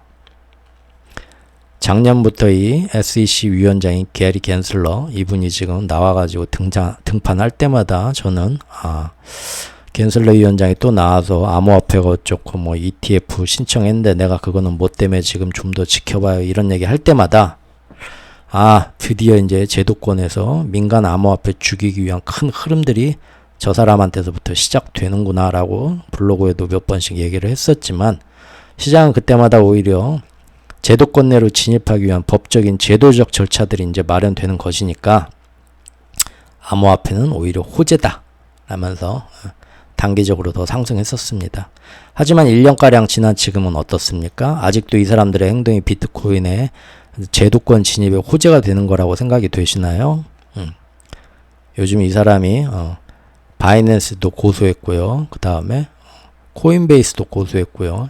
지금 뭐 다 죽어라 하고 지금 선봉에서 지금 칼질하고 있죠. 칼부림하고 있습니다. 아마 작년과 달리 이제는 이 사람이 민간 암호화폐 구원자가 아니라 쟤는 암호화폐 무슨 철천지 부모님의 원수인가? 왜 저렇게 못 죽여서 안달이지 할 정도로 지금 이 사람들이 요새 하는 일 보면요. 청부살인업자 같이 하나둘 이 사람이 지금 암호화폐를 제도적으로 죽이고 있구나 하고 다들 이제 느끼기 시작했을 겁니다. 물론 아직도 모두가 꿈에서 깬 건 아닙니다. 코인베이스가 제소당한 날 오히려 코인베이스 주가는 반등을 또 했었어요. 왜? 이번에도 작년처럼 이게 증권거래위원회에서 이거 단속하겠다는 거는 얘를 제도권 안으로 진입시키겠다는 긍정적인 의미하고 또 좋게 해석을 하는 거죠. 참. 자, 사실 이 모든 것은 민간 암호화폐가 얼마나 내재된 가치가 없고 말이 안 되는 밈 주식 같은 것인지를 보통 사람들한테 자꾸 보여주려는 그런 조치예요. 데몬스트레이션이요. 사람들한테 봐라. 암호화폐는 그 안에 니들이 제일 튼튼하고 괜찮다고 여기는 바이낸스나 코인베이스조차도 안에 봐라.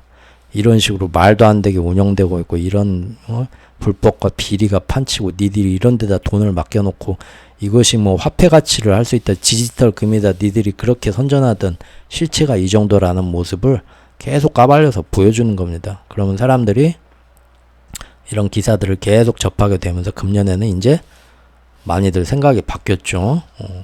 암호화폐를 안 가지고 있는 사람들도 저거 진짜 껍데기 벗겨보니까 속에 아무것도 없네. 문제가 많네. 지금 다 그렇게 됐죠. 그리고 차후에 CBDC로 기축통화 체제를 각 정부가 이어가기 위해서는 그 역할이 제일 겹치는 게 어딥니까? 암호화폐에서도 비트코인이 아니라 스테이블 코인이죠.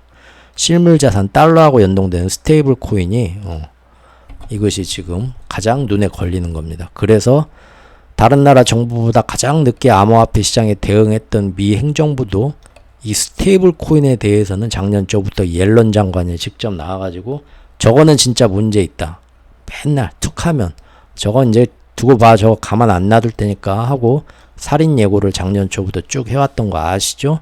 그리고 결국 터진 게 누굽니까?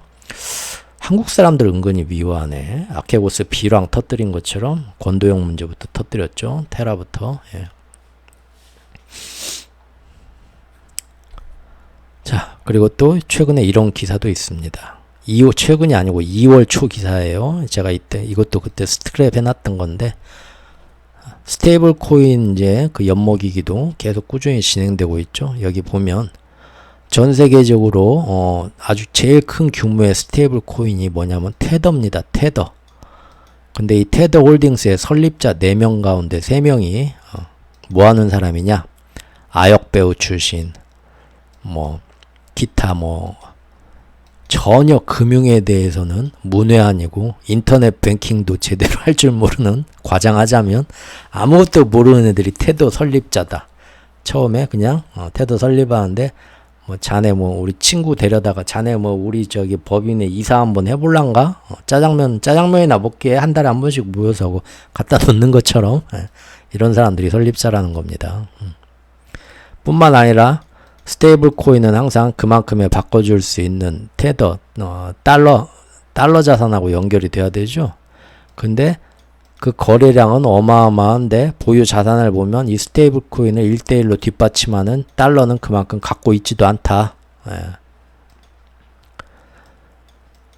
테더는 주주들에게 심지어 경영 현황을 공개하고 있지도 않습니다. 이거 그런데 대부분의 암호화폐 거래소가 심지어 지금 바이낸스나 이런 데도 다 마찬가지입니다. 이는 대부분의 가상자산 업계에서 관행이래요. 관행이 아니라 말도 안 되는 거죠. 여러분들의 많은 사람들의 돈을 가져다 굴리는데 투명하게 운영되는 건 하나도 없고 다 나만 믿으라 이겁니다. 근데 왜 그게 통합니까? 비트코인이 너무 폭등하고 가격이 오르니까 사람들이 그 탐욕에 눈이 멀어서 그런 데다 그냥 턱턱 돈을 맡기는 거죠. 소유 구조와 자산 현황, 코인 가격 하락에 따른 상환 요청 대응 여부도 아무것도 밝혀진 게 하나도 없다. 테더만 그런 게 아니라 암호화폐 업계가 다 그런다는 겁니다. 테더 투자자들이 대출 현황과 담보 현황도 마찬가지로 미공개다. 이건 뭐. 그런데 웃긴 건 테더로 또 대출을 한다는 거예요. 이거 어디서 많이 본 거죠? 예, 저기 그 권도영 씨 예전에 뭐 루나하고 뭐 또 뭡니까? 테라하고 뭐 해가지고 이분 지금 재판받고 있죠. 이 사람만 쓰레기라고 욕할 게 아니죠. 웃고 있네요. 나만 그런 게 아니라 이쪽 업계가 다 그랬어. 다 그러고 있고 지금 하나하나 지금 불러다가 심판하고 있는 겁니다. 지금. 자, 민간 암호화폐 죽이기와 그 후에 따라올 범지구적인 CBDC 통용 계획은요. 미국 혼자만의 계획이 아닙니다. 이거는 몇십 년 전부터 미국 혼자 다 일을 할 수는 없는 거죠. 항상 그 옆에 붙어있는 애들이 누굽니까? G7 국가죠. 그래서 G7 국가의 둘러리로 우리나라가 불려가도요. 절대 우리는 거기에 끼워주지를 않습니다. 강남 부자들끼리 자기들만 아는 어떤 그 정보, 고급 정보와 그런 것들을 공유하지, 시골에서 이제 갑자기 저기 대박 나가지고 졸부대에서 강남 사교계에 제가 이제 순댓국밥 먹던 제가 그 진출을 해도요. 그 본회의에서는 끼워주지만 진짜 끝나고 이제 2차 가가지고 거기서 이제 자기들끼리 진짜 자기들만 하는 얘기 하겠죠. 야, 이번에 뭐 저기 뭐 그 누가 뭐 일부러 한번 여기 터뜨려봐 이렇게 해가지고 이런 식으로 몰고 가자고, 그런 얘기는 절대 안 하죠.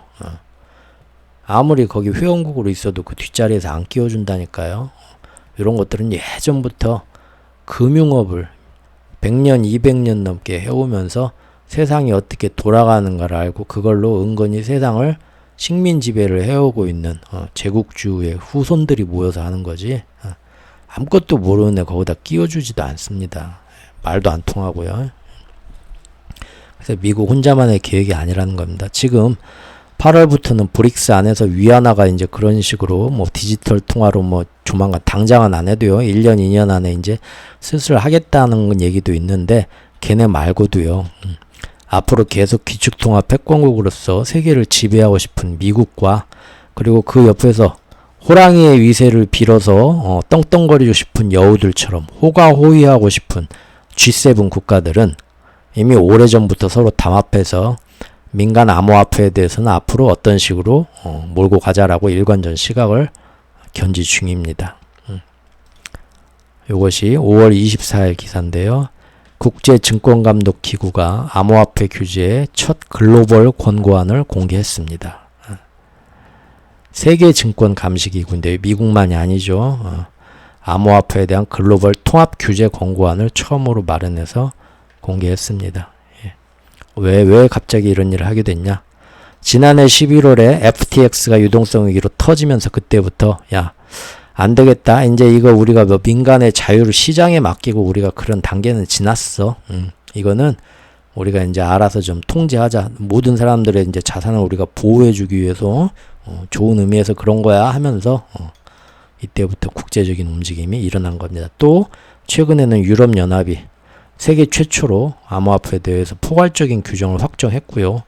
영국과 미국 등에서 이제 자체 규정을 마련할 것을 촉구하게 됐습니다. 항상 이런 것은 G7이 먼저 움직여서 세계를 주도하죠. 선도하죠. 영국 의회에서 지금 이건 언제쯤이면 이것도 5월 18일 기사인데 영국 의회에서 드디어 이제 비트코인과 이더리움은 기초 자산에게 뒷받침되지 않기 때문에 이것은 도박과 같은 거고 우리가 마땅히 규제해야 된다. 그러면서 영국 정부가 이제 금융 서비스로 이거를 어떻게 규제하겠다고 여기도 이제 이미 움직임이 금년 상반기에 본격적으로 일어났고요. 캐나다 역시도 일찌감치 이거 다 대영 제국의 찌끄레기들이죠. 예전에 그 금융 세력이 거기서부터 이제 현대 금융 세력이 출발해서 넘어왔기 때문에 항상 지금 우크라이나전이나 러시아 압박이나 중국 지금 압박하면서 이번에 뭐 우크라이나 대반격이나 나토에서 이제 어마어마한 그 연합 훈련을 하면서 일본 기시다가 이제 우리 윤석열 불러갖고 야 몇 시까지 앞으로 나와 해가지고 차에다 태워가지고 지금 유럽 가가지고 또 거기서 하죠. 그거 다 뭡니까? 결국은 제가 작년부터 우려하고 금년 초에 영상까지 만들었던 것처럼 신 에치슨 라인 얘기한 것처럼 유럽의 전선을 이제는 아시아로 갖고 와서 연결해가지고 세계대전처럼 양분하는 것으로 국제적 양상을 끌고 갈 것이다 했는데 이번에 지금 나토에서 사상 최대의 훈련을 연합훈련을 하는데 거기에 나토 회원국도 아닌데 일본은 키워주게 되니까 군사 제2의 군사 대국이 될 겁니다. 이제 앞으로 보십시오. 키워주면서 우리는 완전 그 따까리로 지금 만들어가가지고 괜히 끌려가는 거죠. 가라고 하니까 가는 거죠. 불과 1, 2년 사이에 우리가 얼마 전까지만 해도 일본에 대해서 더 이상 이제 우리가 일본 밑에가 아니다. 일본은 GDP도 우리한테 추월당할 거고 문화도 그러고 IT 혁명도 그러고 GDP도 그러고 전부 이제 우리한테 뒤처진다. 그런 생각들을 갖고 있었죠. 은근히들. 1년 만에 완전 우리가 걔네들 꼬봉이 됐죠. 걔네가 하란 대로 이제 가가지고 일본이 이제 하자는 대로 앞서 가는 대로 우리는 아시아 대표인 것처럼 가가지고 나토의 그 유럽 전선을 아시아까지 끌어온 겁니다. 그 전선이 바로 우리들 코앞이 될 거고요. 잘못하면 총알바지 돼요.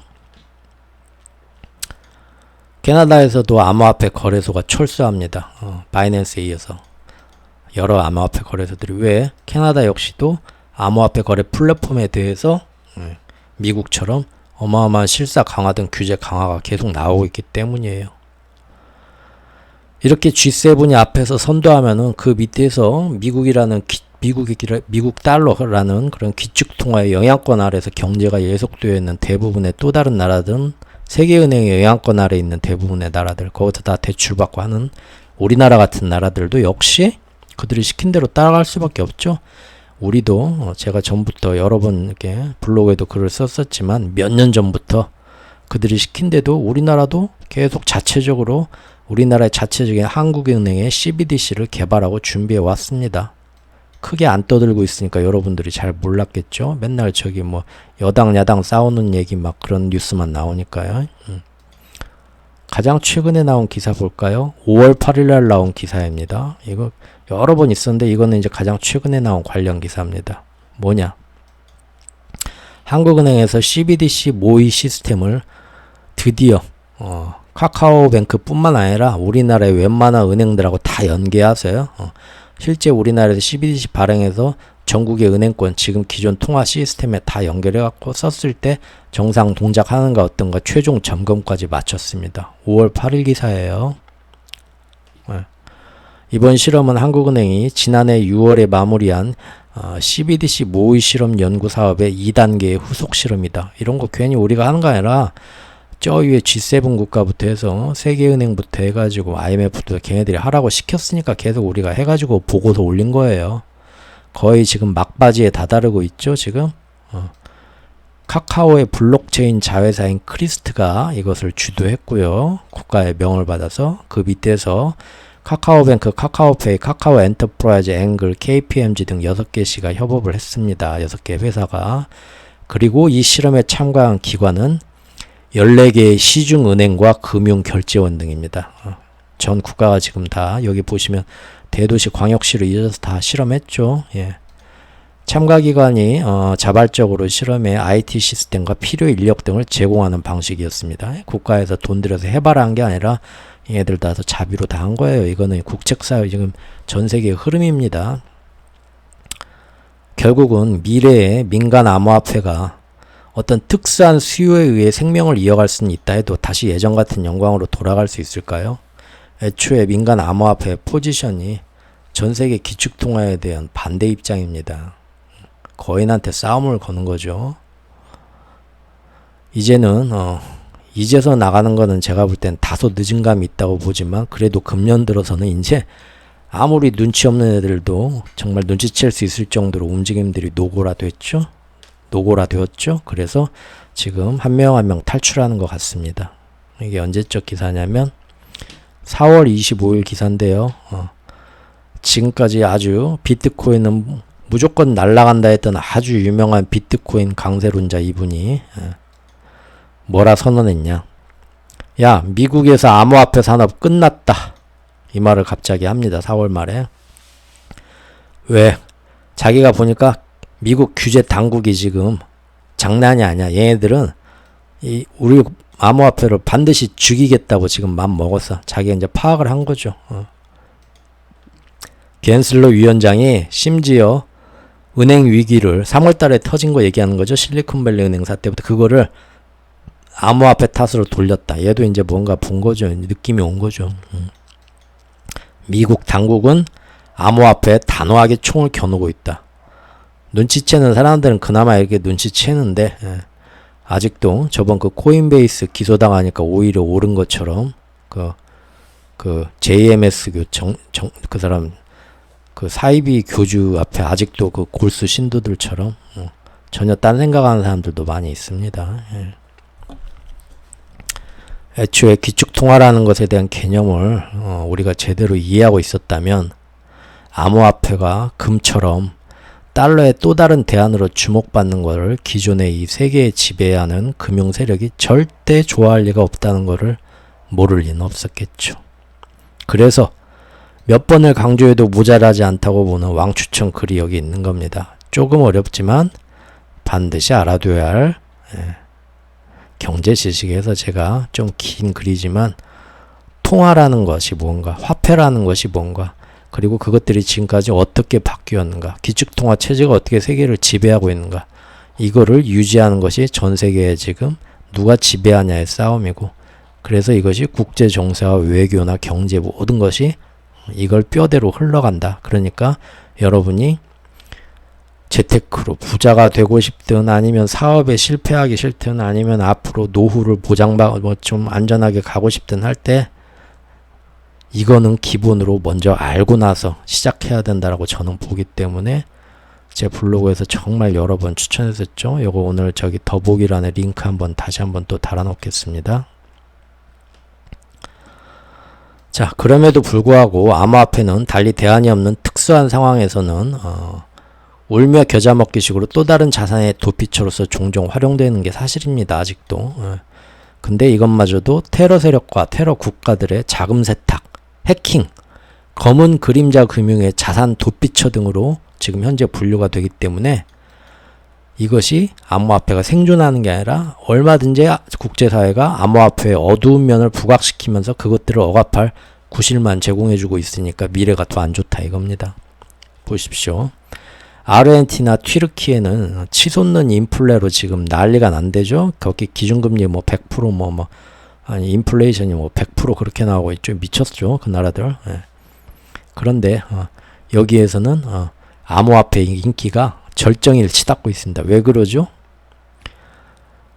당연히 자국의 화폐 가치는 폭락해서 똥값이잖아요. 그런 나라에서는 자기들이 가지고 있는 자산, 평생 모은 재산을 자국의 화폐 아르헨티나 돈이나 터키 돈으로 들고 있으면 똥값이 되잖아요. 그러면 이거를 지금 같은 경제 위기 상황에서도 자산 가치가 똥값이 아니고 계속 안전하게 유지가 되는 걸로 그걸 몽땅 바꿔놔야겠죠.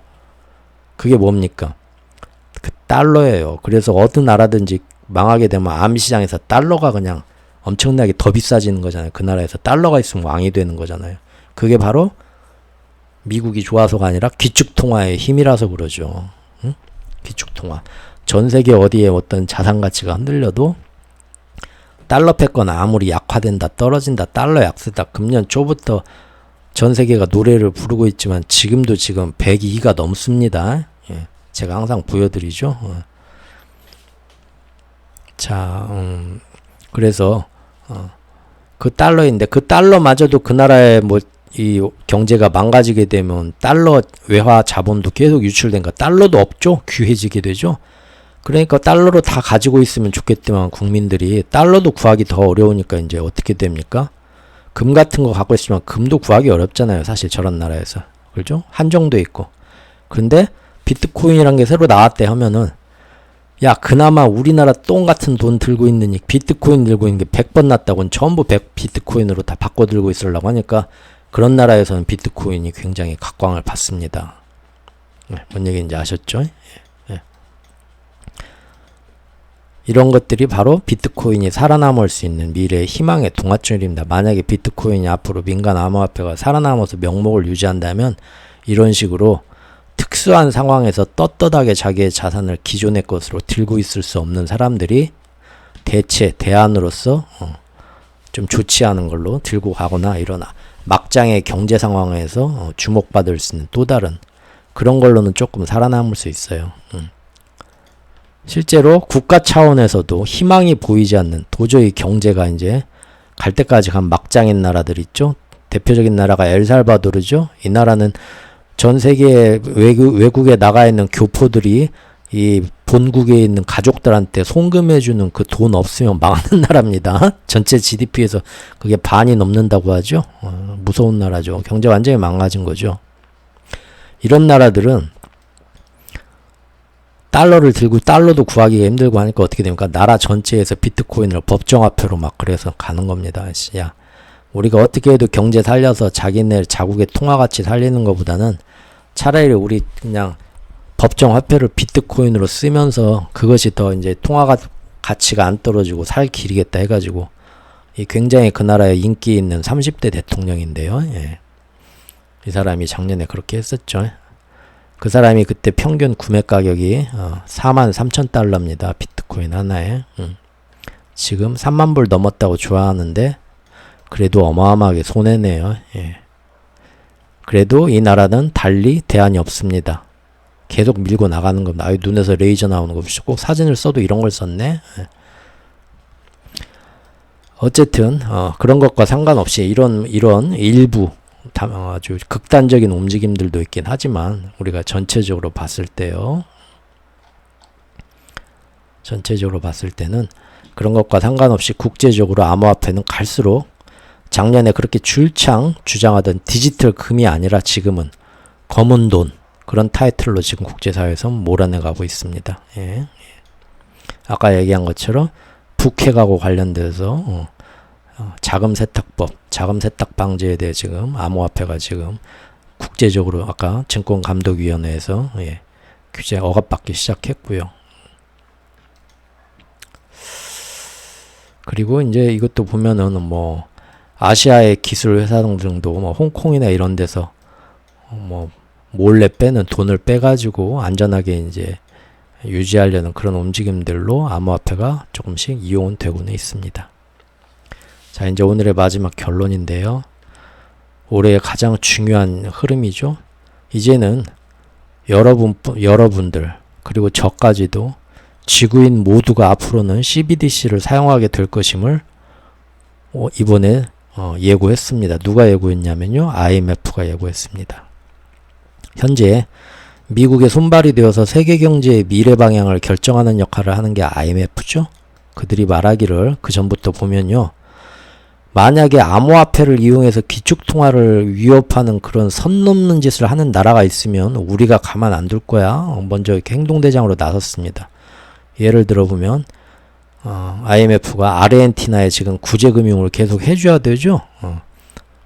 그런데 그거 안 하면 나라 망하죠. 아르헨티나 진작 망했죠. 근데 이번에 해주면서 조건을 달았던 게 뭐였냐면은 니네 뭐 지금 니네도 엘살바도르처럼 뭐 나라가 힘드니까 뭐 암호화폐 친화적으로 정책을 내놓으려고 하는 것 같은데 그거 싹 다 취소하고 갈아엎어. 우리는 그 나라가 암호화폐를 쓴다는 거를 암호화폐를 그래갖고 점점 더 많은 나라들이 국제적으로 쓰면서 통용한다는 거는 민간 암호화폐죠. 비트코인이죠. 그거는 우리가 용납할 수가 없어. 우리한테 구제금융 계속 받고 싶으면 그거 다 없던 일로 해라라고 저번에 확인하게 얘기를 했습니다. 그리고 그게 돼. 4월 25일 기사네요. 네. 대신 뭡니까? 중앙은행들이 발행한 CBDC를 써라 이겁니다. 민간 암호화폐는 다 없애버리고 IMF가 그 얘기를 하는 겁니다. 금년 들어 가장 달라진 행보입니다. 이게 즉 바로 이런 민간 암호화폐 죽이기와 글로벌 CBDC들의 다자간 교환 체제. 아까 우리나라에서 만든 CBDC, 뭐 미국에서 만든 CBDC, 유럽에서 만든 CBDC 이거를 지금의 이제 그 뭐 우리가 달러하고 원화, 유로와 서로 이렇게 국제 환시장에서 서로 이렇게 무역 결제할 때 쓰고 환율에 맞춰서 서로 교환하듯이 CBDC도 그렇게 돼서 전 세계에 유통이 돼야 될 거 아닙니까? 그렇죠? 그러려면은 이런 서로가 각국의 중앙은행들이 각자에 만든 그 CBDC를 서로 간에 어떻게 교환할 건가 국제사회에서 그런 교환 체제 그리고 가까운 미래에 이제 블록체인을 이용한 CBDC로 전 세계가 화폐 모양을 바꾸겠다는 것 그리고 그 안에서 지금처럼 각국의 중앙은행과 정부들이 기축통화 체제와 환율 체제를 그대로 유지해 나가겠다는 움직임을 바로 금년부터는 이렇게 될 거다 했었는데 드디어 2023년에 와서 노골적으로 이제는 공식적으로 선언을 했습니다. 누가요? 이 아줌마가요. IMF의 게오르기에바 크리스탈 게오르기에바 총재님께서요. 정말 그랬나 볼까요? 따끈따끈 뜨거 20일 이틀 전 뉴스입니다. IMF 총재님께서 바로 모로코에서 열린 아프리카 중앙은행 컨퍼런스에서 말씀하시길 CBDC가 단편적인 국가 차원에서 제한되어서는 안 된다. 보다 효율적이고 공정한 거래를 위해서 국가 간에 서로 연결하는 시스템, 서로 간의 상호 운용성이 필요하다. 즉, 이러한 이유에서 IMF는 글로벌 CBDC 플랫폼이라는 개념을 우리가 연구 중이다. 자랑스럽게 얘기를 하셨습니다. 네. 그러면서 이건 뭔 얘기냐? 중앙은행들이 국가 간의 상호 운용성을 허용하는 가상통화에 대한 일종의 글로벌 규제 틀에 합의하기를 IMF는 원하고 있다. 이제 전 세계를 CBDC만 쓰는 사회로 바꾸자 이거죠. 예. 공동 플랫폼에 대한 합의가 없으면은 서로 간에 국가 간에 공백이 생기고 그러면은 그 공백을 저 위에 엘살바도르 뭐 그런 애처럼 말도 안 되게 아프리카 뭐 그런 나라들 특히 처지가 비슷하죠. 민간 암호화폐로 채울 가능성이 높은데 이것은 굉장히 국제 경제에 안 좋은 거다. 그러니까 차라리 전부 다 CBDC를 발행하고 민간 암호화폐는 다 죽여버리고 CBDC끼리 서로 통용하자 그 얘기입니다. 그러면서 그걸 경고하면서 드디어 이제 발톱을 드러냅니다. 대놓고 뭐라고 얘기를 했냐면 고백을 하죠. 게오르기에바 총재는 이미 전 세계 114개국의 중앙은행들이 개발 혹은 연구 중이랍니다. 이거 왜 뭐 서로 뭐 이거 하면 돈 나온다고 개발하고 연구했나요? 몇 년 전부터 이런 IMF나 월드뱅크나 뭐 이런 데서 야 이거 니들 나라들 저기 뭐 우리한테 이런 식으로 아까 그 아르헨티나 구제금융 그걸로 저기 협박한 것처럼 우리한테도 뭐 은행들 자기 자본 비율 뭐 BIS 비율 맞추고 뭐 하고 뭐 하는데 요런 것도 이제 연구해서 개발해가지고 우리한테 보고해 하고 거의 강제적으로 몇 년 전부터 진행시킨 겁니다. 결국 그 결과를 이번에 이틀 전에 발표를 했어요. 뭐라고? 전 세계 114개국 중앙은행들이 이미 개발하거나 연구 중이다. 다 같이. 전 세계는 준비가 됐다 이거예요. 그리고 약 10개의 중앙은행은 이미 결승선 통과했다. 내일이라도 쓸 수 있다. 지금 모든 여러분들이 방향을 보면 느끼시는 분 있죠? 8월 달에 중국이 8월 달에 중국이 이제 브릭스 체제 안에서 디지털 위안화로 멋있게 데뷔하면서 그 영향이 만약에 정말로 달러가 좀 깜짝 놀랄 정도로 좀 방 뜬다 그러면은 얼마든지 그거를 야 우리도 똑같은 거 있어 하고 내놓으면서 지금 찍어 누를 준비도 자기들도 하고 있는 거죠. 일단은 제일 좋은 건 CBDC는 최대한 늦게 쓰면서 지금의 이제 달러 체제로 가면 좋겠지만 조만간 정말 중국을 찍어 누르기 위해서 어쩔 수 없이 폭탄을 터뜨리면서 자산시장을 한번 리셋할 그런 일이 터지게 되면 그때는 이제 정말로 CBDC가 제대로 이제 데뷔할 수밖에 없겠죠.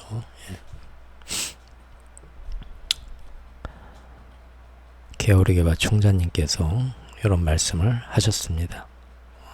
준비 끝이라는 겁니다. 거의 준비됐다. 90% 완성됐다. 99% 완성됐다 하는 겁니다. 그러면서 각국이 서로 국내 배포를 위해서만 CBDC를 개발한다면 그것은 역량을 제대로 활용하지 못하는 것이다. 왜? CBDC의 여러 가지 그런 장점이 있지만 제일 많은 게 뭡니까? 국제 간의 스위프트 체제 안에서 국제적으로 송금하는 거 그런 비용을 낮추는데 가장 정확하고 빠르잖아요. 이런 이제 이점을 앞으로 언론에서 이게 정말로 데뷔할 때가 되면 어마어마하게 홍보를 할 겁니다. 그러면 이제 그런 그 밑에 있는 나라들은 다 그 언론 받아다가 또 우리나라 공영방송에서도 얘기할 거고요. CBDC가 이렇게 나오면 이런 게 어마어마하게 편리해지고 좋아져야 하면서 장점만 엄청나게 부각할 거예요. 하지만 정말 큰 문제는 뭐냐면은 CBDC로 돌아가는 순간 이미 우리 사회는 우리들은 지금까지 제가 지금까지 대한민국에 태어나서 이 나이까지 살아면서 지금처럼 제 사생활이 통제받은 적이 없습니다. 빅테크 때문이죠. 빅테크의 빅데이터, 정보. 그러면서 여러분들이 뭘 원하고 뭘 사고 무슨 얘기를 했고 무슨 성향인지가 빅테크 회사들에 다 들어가서 간밤에 뭘 했는가까지 다 알게 되었습니다. 이거를 이제 그 회사들만 믿고 그 회사들의 클라우드 데이터 서비스 센터에 우리의 정보가 다 있는 거예요. 근데 이게 정부에서 이제 빅테크들을 규제하기 시작했죠. 몇 년 전부터. 그러면서 이제 대놓고 중국 공산당이 그러는 것처럼 민주주의 국가에서도 얼마든지 필요에 의해서 개인들의 자유를 통제하면서 우리를 이제 마음대로 통제하기 시작할 건데 가장 중요한 건 돈줄을 잡고 흔들어야 효과적이죠. CBDC가 바로 그렇습니다. 현금으로 뭐 저기 가가지고 시장에서 뭘 사고 그런 게 아니라 모든 내가 뭘 쓰고 뭘 투자하고 뭘 했는가가 디지털 블록체인화에서 CBDC화에서 10원짜리 하나까지 어디다 쓰고 어떻게 쓰는가가 그들한테 다 드러납니다. 그리고 옛날 SF 영화에 나온 것처럼 얘를 한번 사회적으로 얘를 뭐 필요에 의해서 얘를 한번 말살을 해야겠다 하면요. 뭐 어디다가 뭐 돈을 뭐 쟁여놨다가 뭐 장롱 속에 감출 겁니까? 전부 CBDC로 바뀐 세상에서 한순간에 이제 정말 이 사회에서 돈 10원 한 장도 못 쓰면서 말살당할 수 있는 겁니다. 정부의 잘못 보이면. 완전히 통제되는 사회가 CBDC가 나오면서 완성됩니다. 빅테크부터 시작해가지고요. 이거를 걱정하는 사람들도 많이 있어요. 물론. 그래서 아직도 여러 나라의 자치정부와 일부 정치인들이 이런 CBDC가 절대 좋은 게 아니다. 중앙통제적이면서 개인 자유 침해 등을 굉장히 이게 좋지 않고 부정적이다 하면서 요거에 대해 반대하고 있고요. 또한 또 맨 처음 서두에 우리가 봤듯이 현재 가만히 보니까 비트코인은 제도권에서 죽임을 당할 수밖에 없는데 아까 말한 것처럼 어차피 뭐 지금 이러도 뭐 상관없어. 나는 어차피 뭐 맨손으로 시작했으니까 하는 그런 고래들이 있죠. 그 고래들은 끝까지 안 팝니다. 그래서 거래량이 팍 줄었지만 가만히 보면 여기서 더 내려가지도 않고 비트코인이 계속 이렇게 잘 버티고 있죠. 그러니까 블랙록이나 뭐 여러 가지 이제 투자은행들이 가만히 있어봐. 여기다가 우리 몇 명 전화해서 그날 밤에 모였겠죠. ETF 내가 여기 넣을 거니까 우리 저기 신청할 거니까 니들도 너 아유 우리 작년에 넣었다가 다 빠꾸 맞았어. 야 이번에 다시 한번 넣어봐. 너 이번에 잘해보게. 다 같이 넣어서 우리 회사, 니네 회사, 너네 회사는 서너 명이서만 여기서 해갖고 이제 ETF 승인만 되면 그 다음부터는 여기로 이제 자금이 들어오는 건 말도 뭐 장난도 아니겠죠. 금방 되겠죠. 그러면은 요 안에서 어차피 얘네들이 예전처럼 크지는 못해서 돈이 많이 들어오면 사람들이 또 꿈을 가지고 들어올 거고, 그러면 이것이 오르든 내리든 횡보하든 몇 년 동안 가는데 그 몇 년 동안 우리는 뭐 수수료는 ATM이죠. 뭐 계속 뽑아 먹을 수 있는 아주 좋은 눈에 뻔히 보이는 시장이잖아요. 그러니까 달라드는 겁니다. 블랙록이나 뭐 그런 투자은행들이 비트코인의 뭐 미래를 보고 달라들겠어요? 그 사람들은 여기서 사람들이 많이 와서 탐욕과 그런 욕심 때문에 다들 시장에 참가해서 돈 넣고 돈 먹기 투자를 하면 카지노 주인으로서 수수료 벌면 정땡인 거예요. 그 사람들은. 그러죠? 그래서 다시 또 ETF 신청 이렇게 도전하면서 덤벼들고 있기도 하고요. 이런 것이 요즘 현재의 모습입니다. 예. 여기도 보면 미국의 노스캐롤라이나 하원에서 최근에 자기들 주 안에서는 CBDC로 결제하는 것을 금지하자. 앞으로 행여나 그렇게 되더라도 우리는 하지 말자고 법안이 가결됐습니다. 이제 하원에서만 가결됐으니까 앞으로 어떻게 될지 모르지만 이런 움직임들이 있다는 거예요. 이것은 현재 미국 재무부가 최근에 와서 CBDC 발행에 대해 긍정적인 입장을 밝혔고, 중국은 이미 시범 운영 중이고, 유럽연합 역시도 앞으로 디지털 유로를 거의 실험을 끝내고 사용할 것처럼 폼을 잡고 있는데 거기에 전혀 반대되는 행보죠. 심지어 일본도 얼마 전에 제가 기사는 안 가져왔는데 일본도 디지털엔 CBDC 발행을 드디어 추진 중입니다. 그 팩스 쓰고 도장 쓰고 인감 도장 찍는 얘네들도 CBDC 발행을 지금 추진 중입니다. 지난해 11월부터 본격화돼 가지고 상당히 진척됐고요. 2026년 이후에 공식 발행한다고 지금 일본은 얘기를 하고 있습니다. 그런데 그나마 미국이 제일 개인의 자유 가치를 존중하는 나라는 건 또 부인할 수 없는 사실이잖아요. 그러니까 그 안에서 이렇게 일부 정치인들은 오히려 CBDC 발행이 이루어지면은 이것이 정치적 도구로 무기화될 수 있고 개인의 자유를 침해할 수 있는 아주 위험한 디스토피아적 미래를 가져올 수 있는 독이 있는 사과로 보고 이런 거에 반대하는 움직임도 틀림없이 있다는 겁니다. 즉 빅테크의 정보 독점과 CBDC의 금융 통제는요, 만약에 이게 이루어진다면 여러분과 나를, 우리들을 누구보다도 충실한 시스템의 노예로 전락시키게 될 겁니다. 그리고 세계 지배 체제는 신분사회는 완전히 공고해지겠죠, 정말로.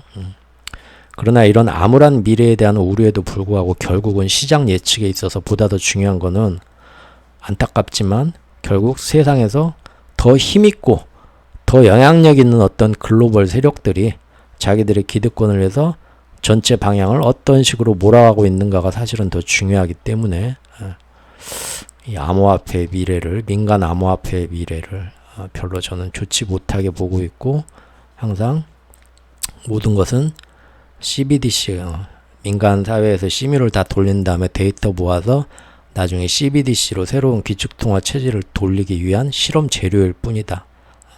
실험이 다 끝나면 그 실험 재료는 실험실에서 어떻게 됐나요? 폐기되죠.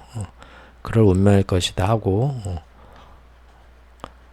지난 1년, 2년간 봐왔던 거고요. 드디어 이번에 어젯밤 파월이 뭐 이런 얘기 했대서 3만 달러 다시 재도전한다 난리들 치지만 긴 흐름으로 봤을 때 저는 오히려 지금 막판으로 치닫고 있는 게 아닌가 싶습니다. 오늘 또 이렇게 긴 얘기 들어주신 여러분들께 감사 말씀 드립니다. 모두 건강하시고 행복하십시오. 감사합니다.